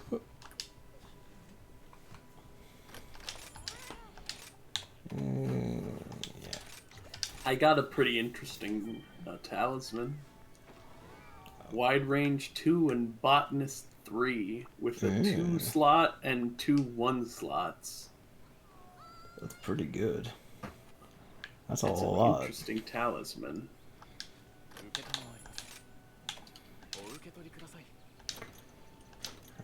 Crap. Level 3 windproof, 1 level 1 fortify. Okay.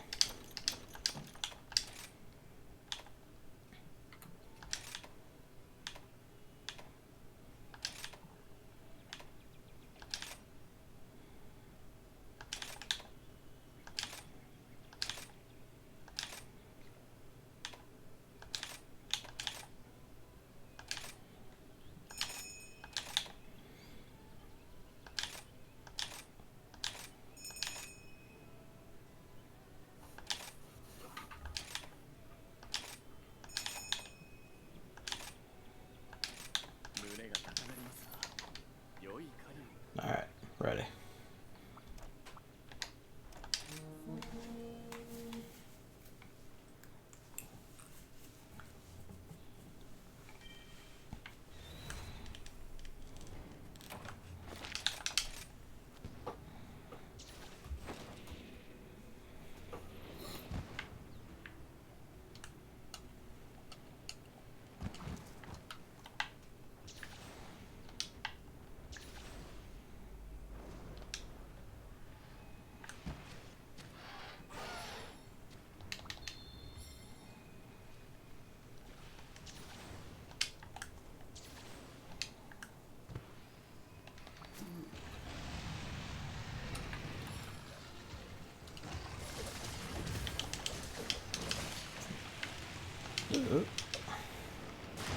Didn't even aggro on me, I don't think. It spent its roar in the little spiders.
Oh. I was like, what the fuck? Oh, man, it just came back down on my head.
Till.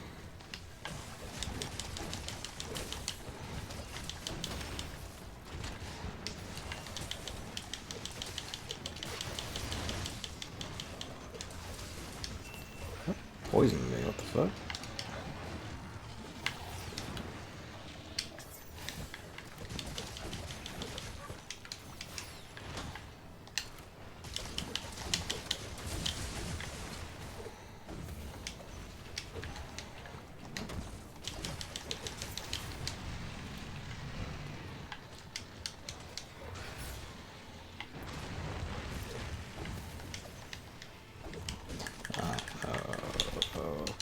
No, you bastard.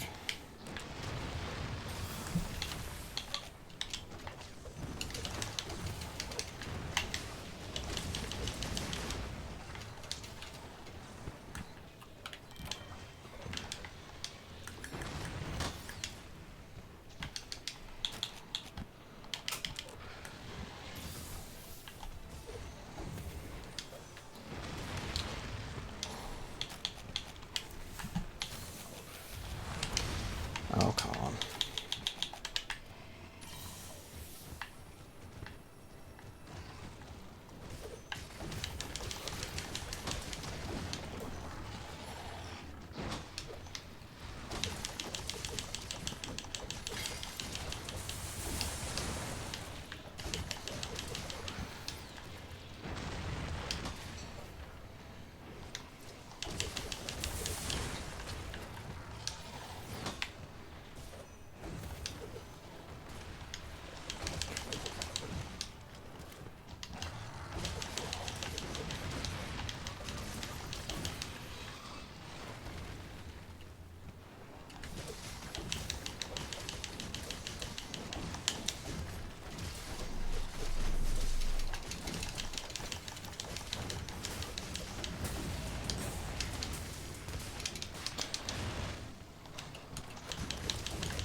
Okay, run away.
Uh-oh.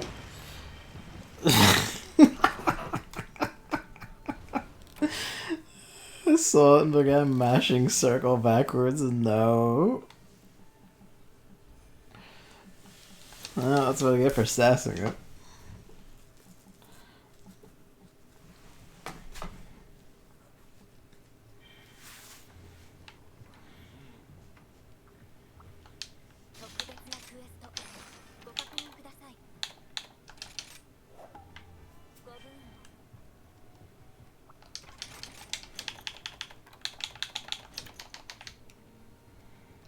One more attempt, no worries.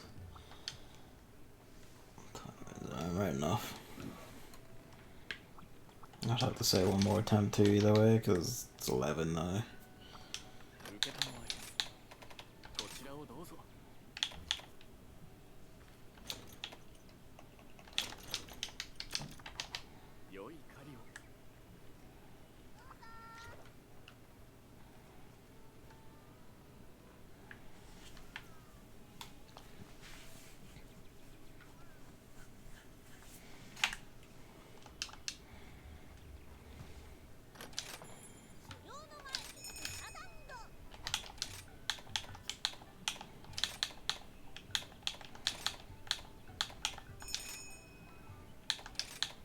You know what's fun? Hmm. When someone else is in the food cutscene and they're like, I'm eating my dongo. Yeah. When it actually shows them with a plate of it, it does model their selection accurately. That's rad.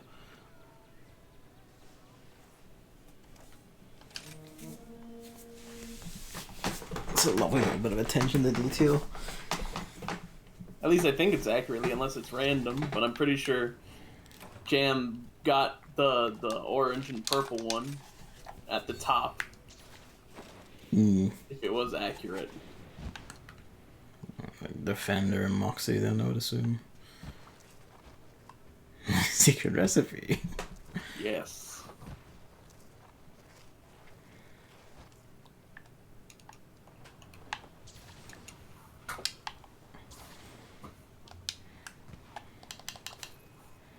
Bombardier, ah.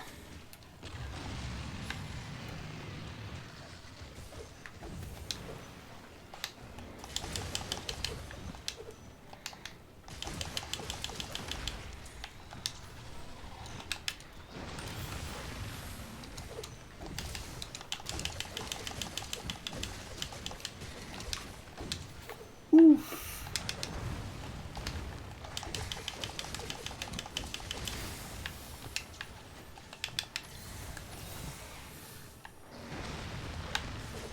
Ooh, this one I pretty early.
Oh yeah, I didn't bring it up since it happened, but I mean, you already were on your Twitter timeline like Final Fantasy VII Remake Part 2, but Yeah. also it was correct that the same presentation that was happening at the same time, Dragon's Dogma, did say Dragon's Dogma 2. Yeah, all the good shit happened. It happened at the same time. Anyway, I thought of that because you said Rachna, and I'm like, that's like Dogma. The things that the neurons link together.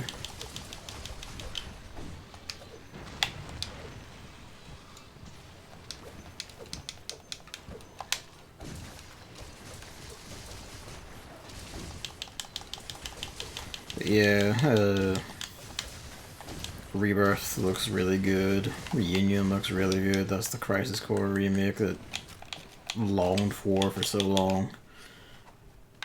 I said remake. It's anything for Crisis Core to free it from the PSP.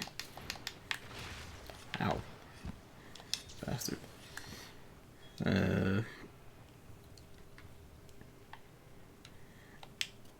Gact is back. Yeah, they did the licensing stuff. They got like, what was it, likeness sorted, all in. We know from a picture of the motion capture actors that Rebirth is definitely covering probably all the rest of Disc 1 and certainly a good bit of Disc 2 because a certain fancy scientist with a certain special weapon is there. With his very clean language I'm looking forward to seeing.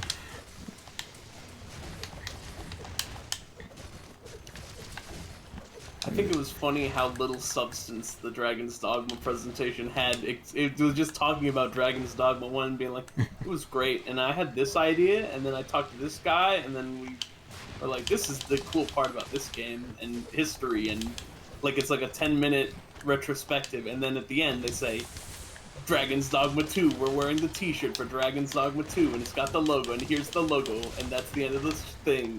To be fair, I would prefer that as a wind-up to here's our merchandise, here's our mobile games, our Battle Royale and our Gacha mobile game.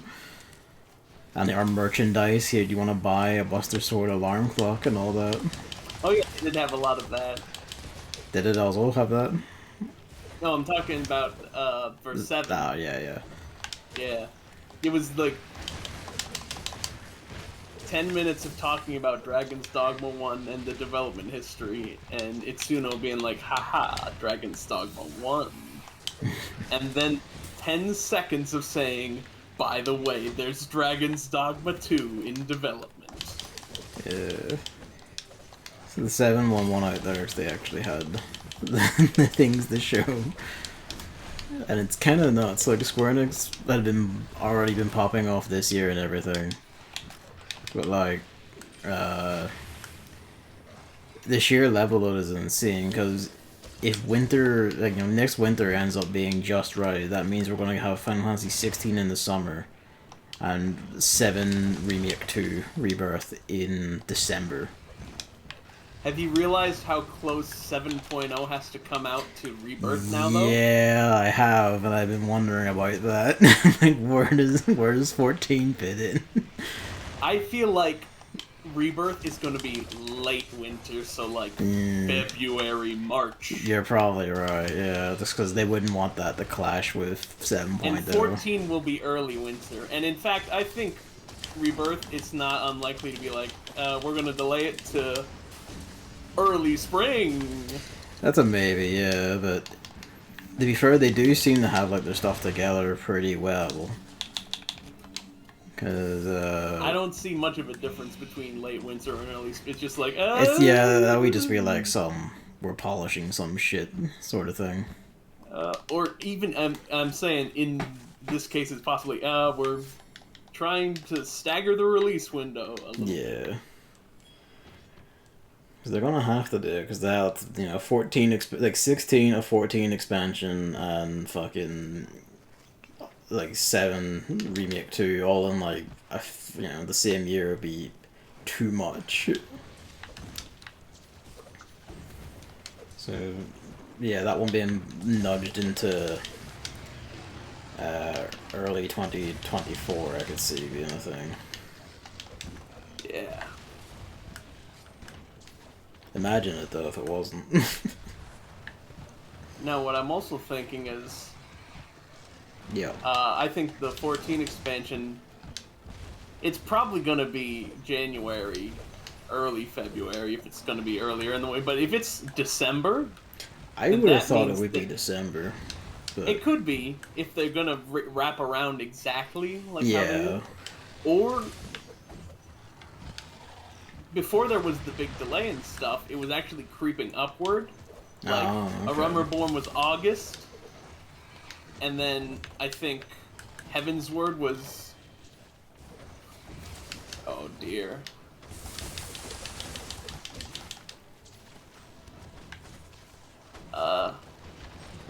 Magnamalo. Magnamalo. I'm actually just gonna look it up while I'm at camp.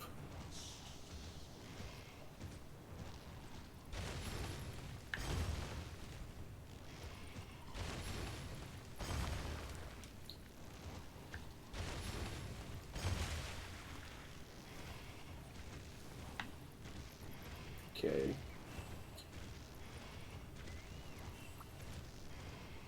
Actually, no, it was kind of mixed, but A Realm Reborn was August 13th of its year. Mm-hmm. Then Heaven's Word was June 20th. No, wait. Heaven's Word was June 23rd. Stormblood was June 20th. Shadowbringers was July 2nd. So they jumped up, and then they slid a little bit back for Shadowbringers, and then there was the big delay. So there is still a chance that the next... The point I'm trying to make by this whole thing is I'm saying, what if Creative Business Unit 3 is shipping 2 games in the same year? It seems likely.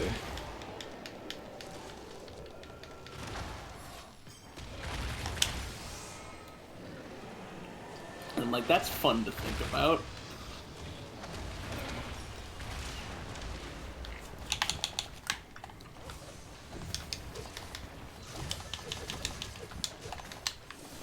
But it's just as likely that it can be early 2024. Yeah. Either of them could drift a lot, I suppose. It depends on who's considered priority for Christmas, I guess. Which I would think would be 14, actually, because it suits it more, if you know what I mean.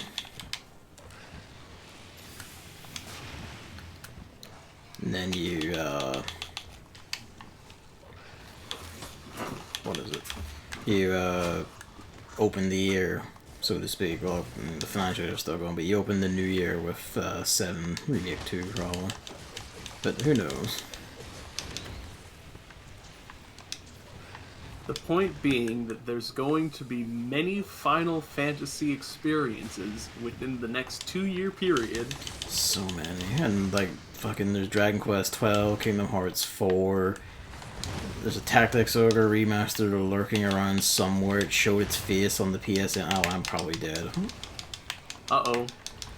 Yep. It stunned me and then just rip. I don't know why we had such a hard time with Teostra today.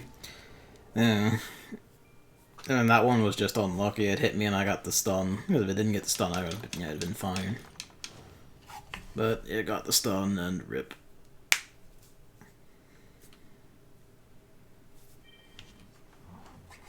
We couldn't get your mains, Jam. One of those days. Yeah, like Tactics Ogre. Yeah, actually.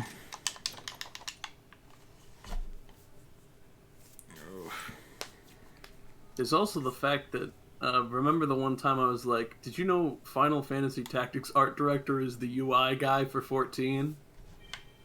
Good night, I told you Jam. that once. Thanks for And playing. Oh, You did, right, yes. Jan. I said that, but now he's back to being an art director on 16. So I'm like, a whole bunch of people. Right. remakes are doing fucking stuff. busy. They have like the shipped out like Front Mission 1 and 2 remakes to a competent enough looking dev who seem to be like rolling bits from Front Mission 3 in to make 1 and 2 smoother. Fucking again, like there's definitely like a Final Fantasy Tactics remaster creeping about somewhere. We apparently have a Final Fantasy 9 remake in here somewhere. God knows where. It was on the NVIDIA leak list that has been 100% accurate to this point. I don't know why I just ate food. It's gone. Did they when they said they were going to show off the Final Fantasy IX animated series, did they mean to like a closed door investor group? I think they did, because like I never saw any screenshots or anything. Or was that just a rumor that actually wasn't true? No, because it was definitely some kind of press release or something saying, you know, like, how come have our first look, and it was at either a meeting or a convention or something. If it was, then it was a closed doors thing, I guess. Yeah, it would have to be, I suppose. We still haven't seen, hide, nor heard of it. And I am nervous about it, like... But it's Final Fantasy IX. That's exactly why I'm nervous about it. Final Fantasy IX is my baby. It is my favorite game of all time. It is my favorite Final Fantasy, just a favorite all game. It means extremely much to me for many reasons. And this is a guy who loves Final Fantasy, so when he says Final Fantasy IX is his favorite, you know that means a lot. Yeah. It often, the cycle of Final Fantasy discourse now is like, people who are insufferable about, like, oh, no more is corrupting the series or whatever, will turn around and say 9 is their favorite. And usually that means they haven't played it, because it also plays up a lot of the same themes that stuff like Kingdom Hearts does. But, that leads to people being cruel to it for no reason, and that combined with, this remake in the hands of God knows who, especially with the cartoon and everything, I'm just kind of like, oh, what are they doing to my boy? What are they going to do to it? I'm worried. What if the 9 remake is actually just, like, the 8 remake remaster thing they did? I wouldn't mind that. And they're like, it's 9, but better. Like, enjoy it. Just like a nice clean remaster that touched everything up. I'm not sure like what more they could do to it that the 9 mobile port didn't, beyond like making models look a lot nicer like the 8 one, because like 9 aged extremely well visually and everything, like gameplay. Just because it has an art style that is very specific, and 8 tried to go for people. Yeah, that's true. It tried to go for people and it suffered, as all do. And like the 9 is only like gameplay issue. I'd say it was literally just it was on the PS1, so it had to suffer, fucking CD load times going into fights and everything. Beyond that, like, pretty good still. In many ways. I love to load CDs. The recent port, like the one they did for mobile and all consoles and PC, that covers like my other main issues. Basically, just because PS1 and CD and all that, like the CG cutscenes and stuff actually were pretty dark and it'd be hard to see things sometimes. They brightened them up and cleaned them up for the port, and they look near immaculate still today. Like, it's fucking insane. So it's the same thing as the Resident Evil 4 remake, I suppose. Like, 9 is everywhere legally, and it's also super easy to emulate well, and there's like a fucking, you can mod it with like an AI up-res pack done by dedicated fans who were very fussy about making sure everything was done properly, so it looks like super good, all the pre-rendered backgrounds. Like, there's so many ways to access and play it legally and not, that a 9 remake can't bury it or replace it or try to anyway.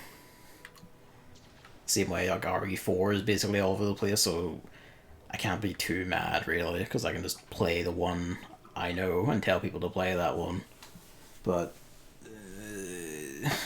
still. You know what I took away from that Capcom presentation? Resident Evil 8 is still pretty cool. Yeah. The third person mode actually looks kind of nuts, honestly. I'll have to replay it with that and see how it goes. Pretty cool. It's a good time for Capcom and Square Enix, really. Capcom, though, has been on the streak. They have, yeah. They've been like... I don't even know when it started. I feel like it basically started with Monster Hunter World. I think you're right. And then they were like, we released Monster Hunter World. Let's make every game good. And they did it.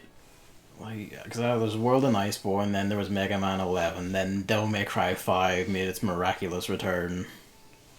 Around this point, Ono was booted from Capcom, and Street Fighter V began improving, from what I hear. But you couldn't really save it. Couldn't really save it, but, you know, they did what they could. Street Fighter 6 looks to be off to an excellent start, actually. That's what you would have gotten if Square Enix picked Plan A when they were trying to fix Final Fantasy XIV 1.0, and they were like, just keep patching it until it works. Yeah. They would have gotten Street Fighter V.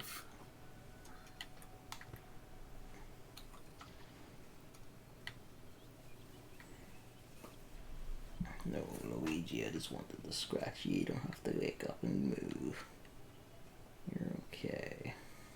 Also, when Square released their finances, Yeah. the majority of their profit margin is Final Fantasy XIV. I mean, like, surprise, surprise, right? There's no way Endwalker wasn't just an all-dominating force when that happened. Yeah, and I'm pretty sure I saw a picture that was Atlas, but it was Yoshi P, and then on the world it said Square Enix.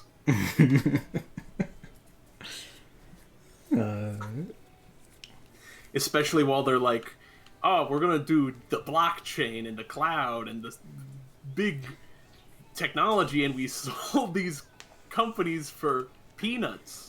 I mean, again, like, that sounded to me, like, pretty clearly that was to save face to investors, basically. Hello, Mamily. We're in a wrap-up chat. Yeah.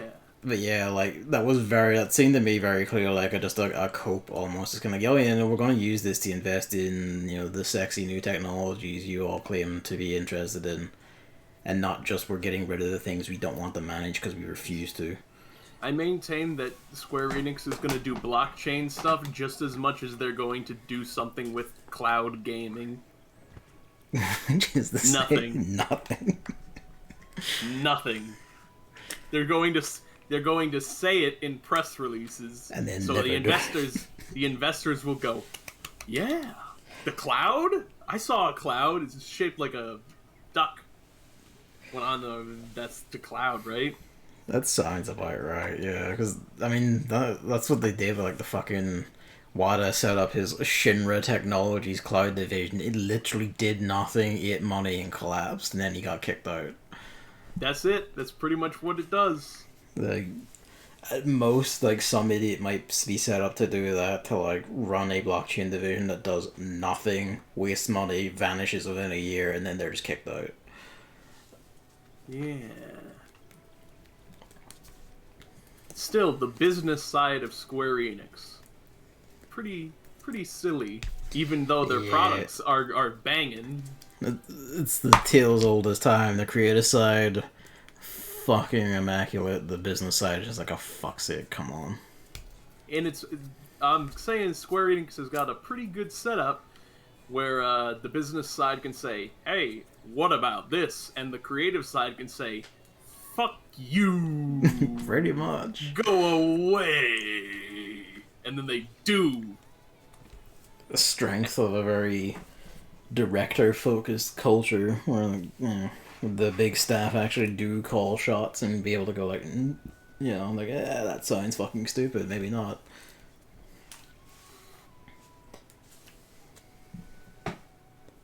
Boy, I love video games. Shit's good. It's funny that Nintendo decided to do nothing. Yeah. They said that with the speed at which they can say, "Hey, something's coming in 2 days," there's still a chance. But I'm like, you've heard all the rumors. Is like, oh, there's going to be a Nintendo Direct here. There isn't. There's going to be one here. There's not. There's one here. It's going to happen. Rumor is going to happen this time. Does Like, not. pretty much the only Nintendo insiders I trust are ones that just like appear out of nowhere anonymously and then dump like actual screenshots of games. And that's it. Like you can literally like, everyone else who goes like they know or they're an insider or whatever doesn't. They aren't an insider and they don't know. Like every time. But yes, the rumor this time was near the end of June. So we'll see if that's anything. That's pretty much just next week, really. Yeah, but they announce these with like, it's coming in 2 days usually, Yeah. or 1 day, or they're like, here's a Nintendo Direct tomorrow is when they say it. So they usually appear from nothing. As a man says, if you say it'll happen every week, eventually you'll be right. Yes. The But boss. we'll see if they do anything for summer releases. Well, we have Xenoblade 3 next month. We have Fire Emblem this week. Like Emblem Warriors 3 Heises. I think. That's sometime soon anyway. And then next Splatoon in September. And then I think nebulously, like at some point, Bayonetta is going to be anywhere from like October to December. Do you think Platinum Games can stay solvent until Bayonetta 3 comes out? I think so, if only because Nintendo might like prop them up for it and then just let them, like on your head be it after it comes out. Because I imagine Nintendo are like financially involved in Bayonetta 3, so they want that finished out. Beyond that, yeah. I still find it amazing how they fumbled the ball in an environment that was more conducive to what they actually make. Yeah. Everyone loves action games these days. Let's make By Babylon's Fall.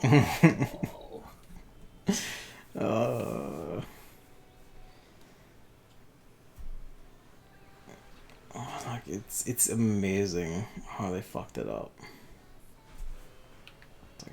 Like we're in the miracle age, like for a while they were like the only ones really doing it, and now like there's indie games like it all over the fucking place. Like more and more developers are just making straight action games. Devil May Cry 5 fucking exists and set like the new standards, and then Babylon's Fall. Yeah. What are you doing? Here's a question, and this might be a tougher thing as well. Can they make Bayonetta 3 good? It's given it. I'm not saying it's gonna be bad, but I'm saying if we know how things are right now, I mean, Kami he's working on 3, so that's a good sign. Yeah. But we know Platinum as it is right now, so there's like, I want to say a 25% chance that it actually fumbles. That's fair. I think that's fair, because like I don't know where like what the entire consensus on it was, but in my opinion, Astral Chain was fucking terrible. Like it was just bad, and it's like the general consensus is that while it's still largely good, Bayonetta 2 is like a step back in several ways from 1 in terms of like complexity and removing a lot of mechanics that were actual dedicated mechanics for high level play. So like there's reasons to be concerned about Bayonetta 3, even though I think like ultimately like the worst it will be is just fine probably. Yes. But as you say, there is always like a chance that they'll fuck it. Like there's a 25% chance that it comes out bad.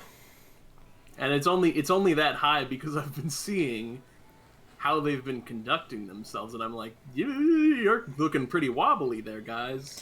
Yeah, did you know they still have like Wonderful 101 DLC from their Kickstarter to develop. I don't know if it's still being consciously developed or not, but that's also a thing on top of anything else they're doing. Cool. That hasn't materialized yet, and it's kind of like worried if it never will. Yeah. I mean, so there was also the part where they said, "Oh, maybe someone should buy us," but I'm gonna be honest, who actually wants to do that?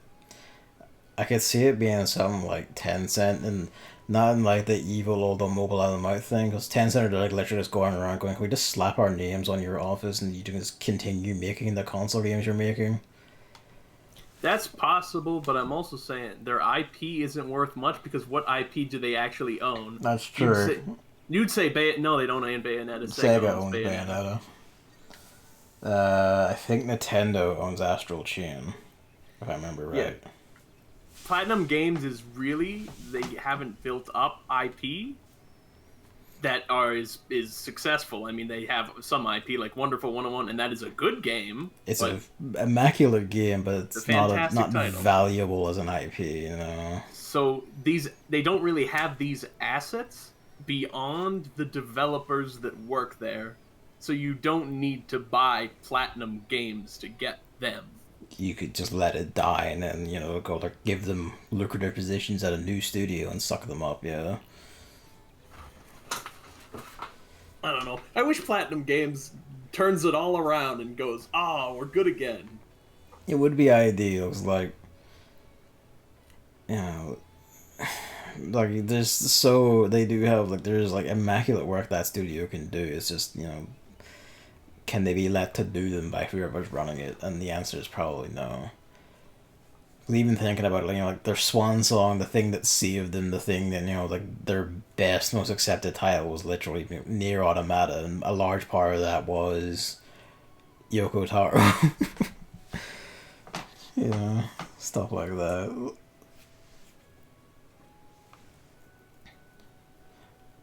I suppose to be fair in that, as the sorry to interrupt, it's like at the same time, like the Nier Replicant remake, that was actually a pretty good remake, so they did fine work there, if we're just balancing the books, so to speak. Oh, Platinum didn't work on Replicant remake. No, Yoko Taro... They had some staff on it for combat design, and they redid the combat and all that. Because I think Yoko Taro, once he hit with Automata, I'm pretty sure he can get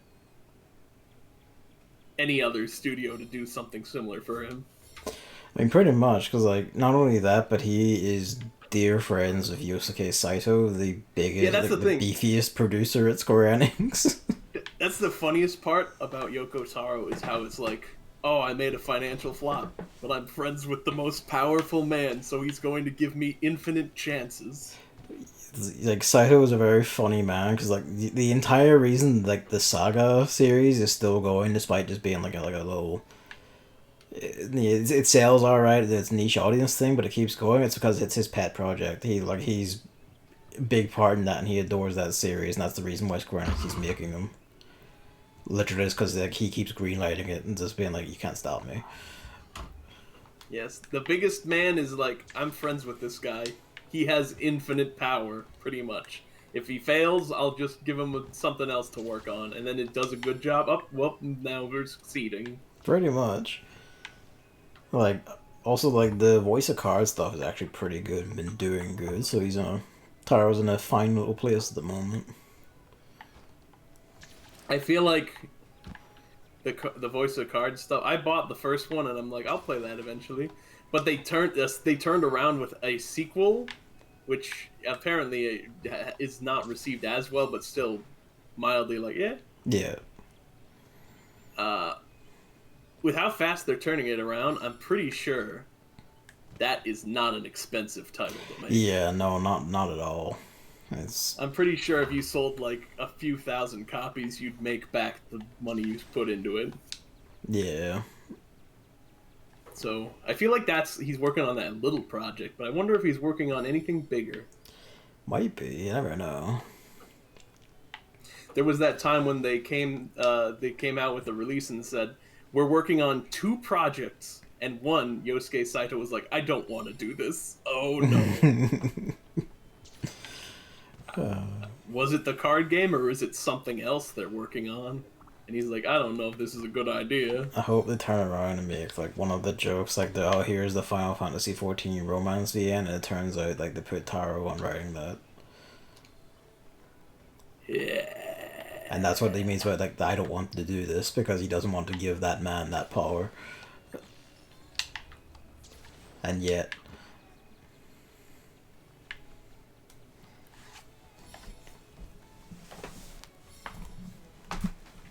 Alright.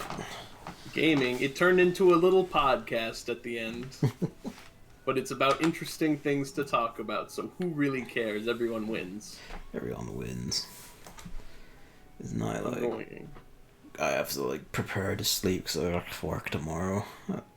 I don't. I got a long weekend. I got the day off. Goddamn you. Holiday mode. Enjoy. Alright, I saved the game. It's the Hunting Podcast. Thank you for watching, Emily. Thank you, anyone else lingering about, and thank you, Evan, for play. Yes! And next time we will be able to fight the final boss, and then it's basically that's it. We're done in time for Sunbreak. Do some event quests. I don't know. Do weird things. Might as well. After that. Ooh, aren't we? Like I said, it's like... That's largely the point, is that you beat the through line, and then you... They come out with event quests, and it's like... Fight the biggest guy. Fight a Ludroth, but he's incredibly large, and his name is Jimmy. And that's pretty much what event quests are. It's just like, what if we made the hardest stuff, but it's super optional? Yeah, we could try like the fucking Apex Raffles, because I tried that thing and it was terror. Like, Valstrax doesn't compare exactly. It's close, but it doesn't quite compare. Apexes are also the tough stuff. Is there any behemoth equivalent? I don't think so. Like, Apex Raffles is really fucking hard, but to be fair, we aren't as, like, ultra-spec as we could be in World, so... equivalently, like, maybe one of the Apexes is, like, there is, like, a double Apex Diablo's quest and shit, so who knows. Okay. But there's no, like, unique special fight that's, like, a super unique special bastard like that, like Behemoth was. Because for World, it was like, you got Behemoth, and then you got Fatalis. Yeah. I imagine Rise will have it, so if it doesn't have just Fatalis again, or a Fatalis color or whatever, it'll have, like, an equivalent to that. I'm pretty sure it was 3 is the only Monster Hunter Fatalis isn't in.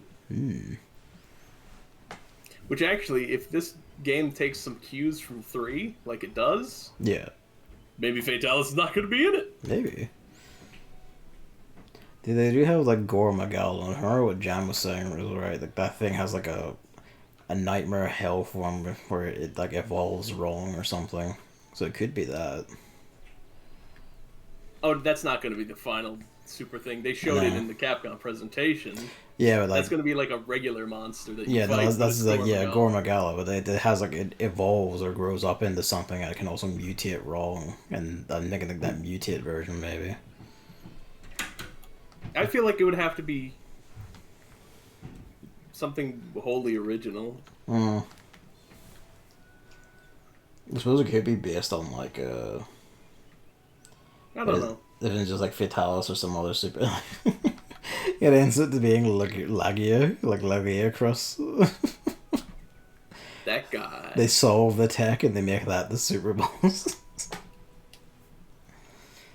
Just for giggles. Yeah. Alright. Alright. Stream end. I will end my stream now, too.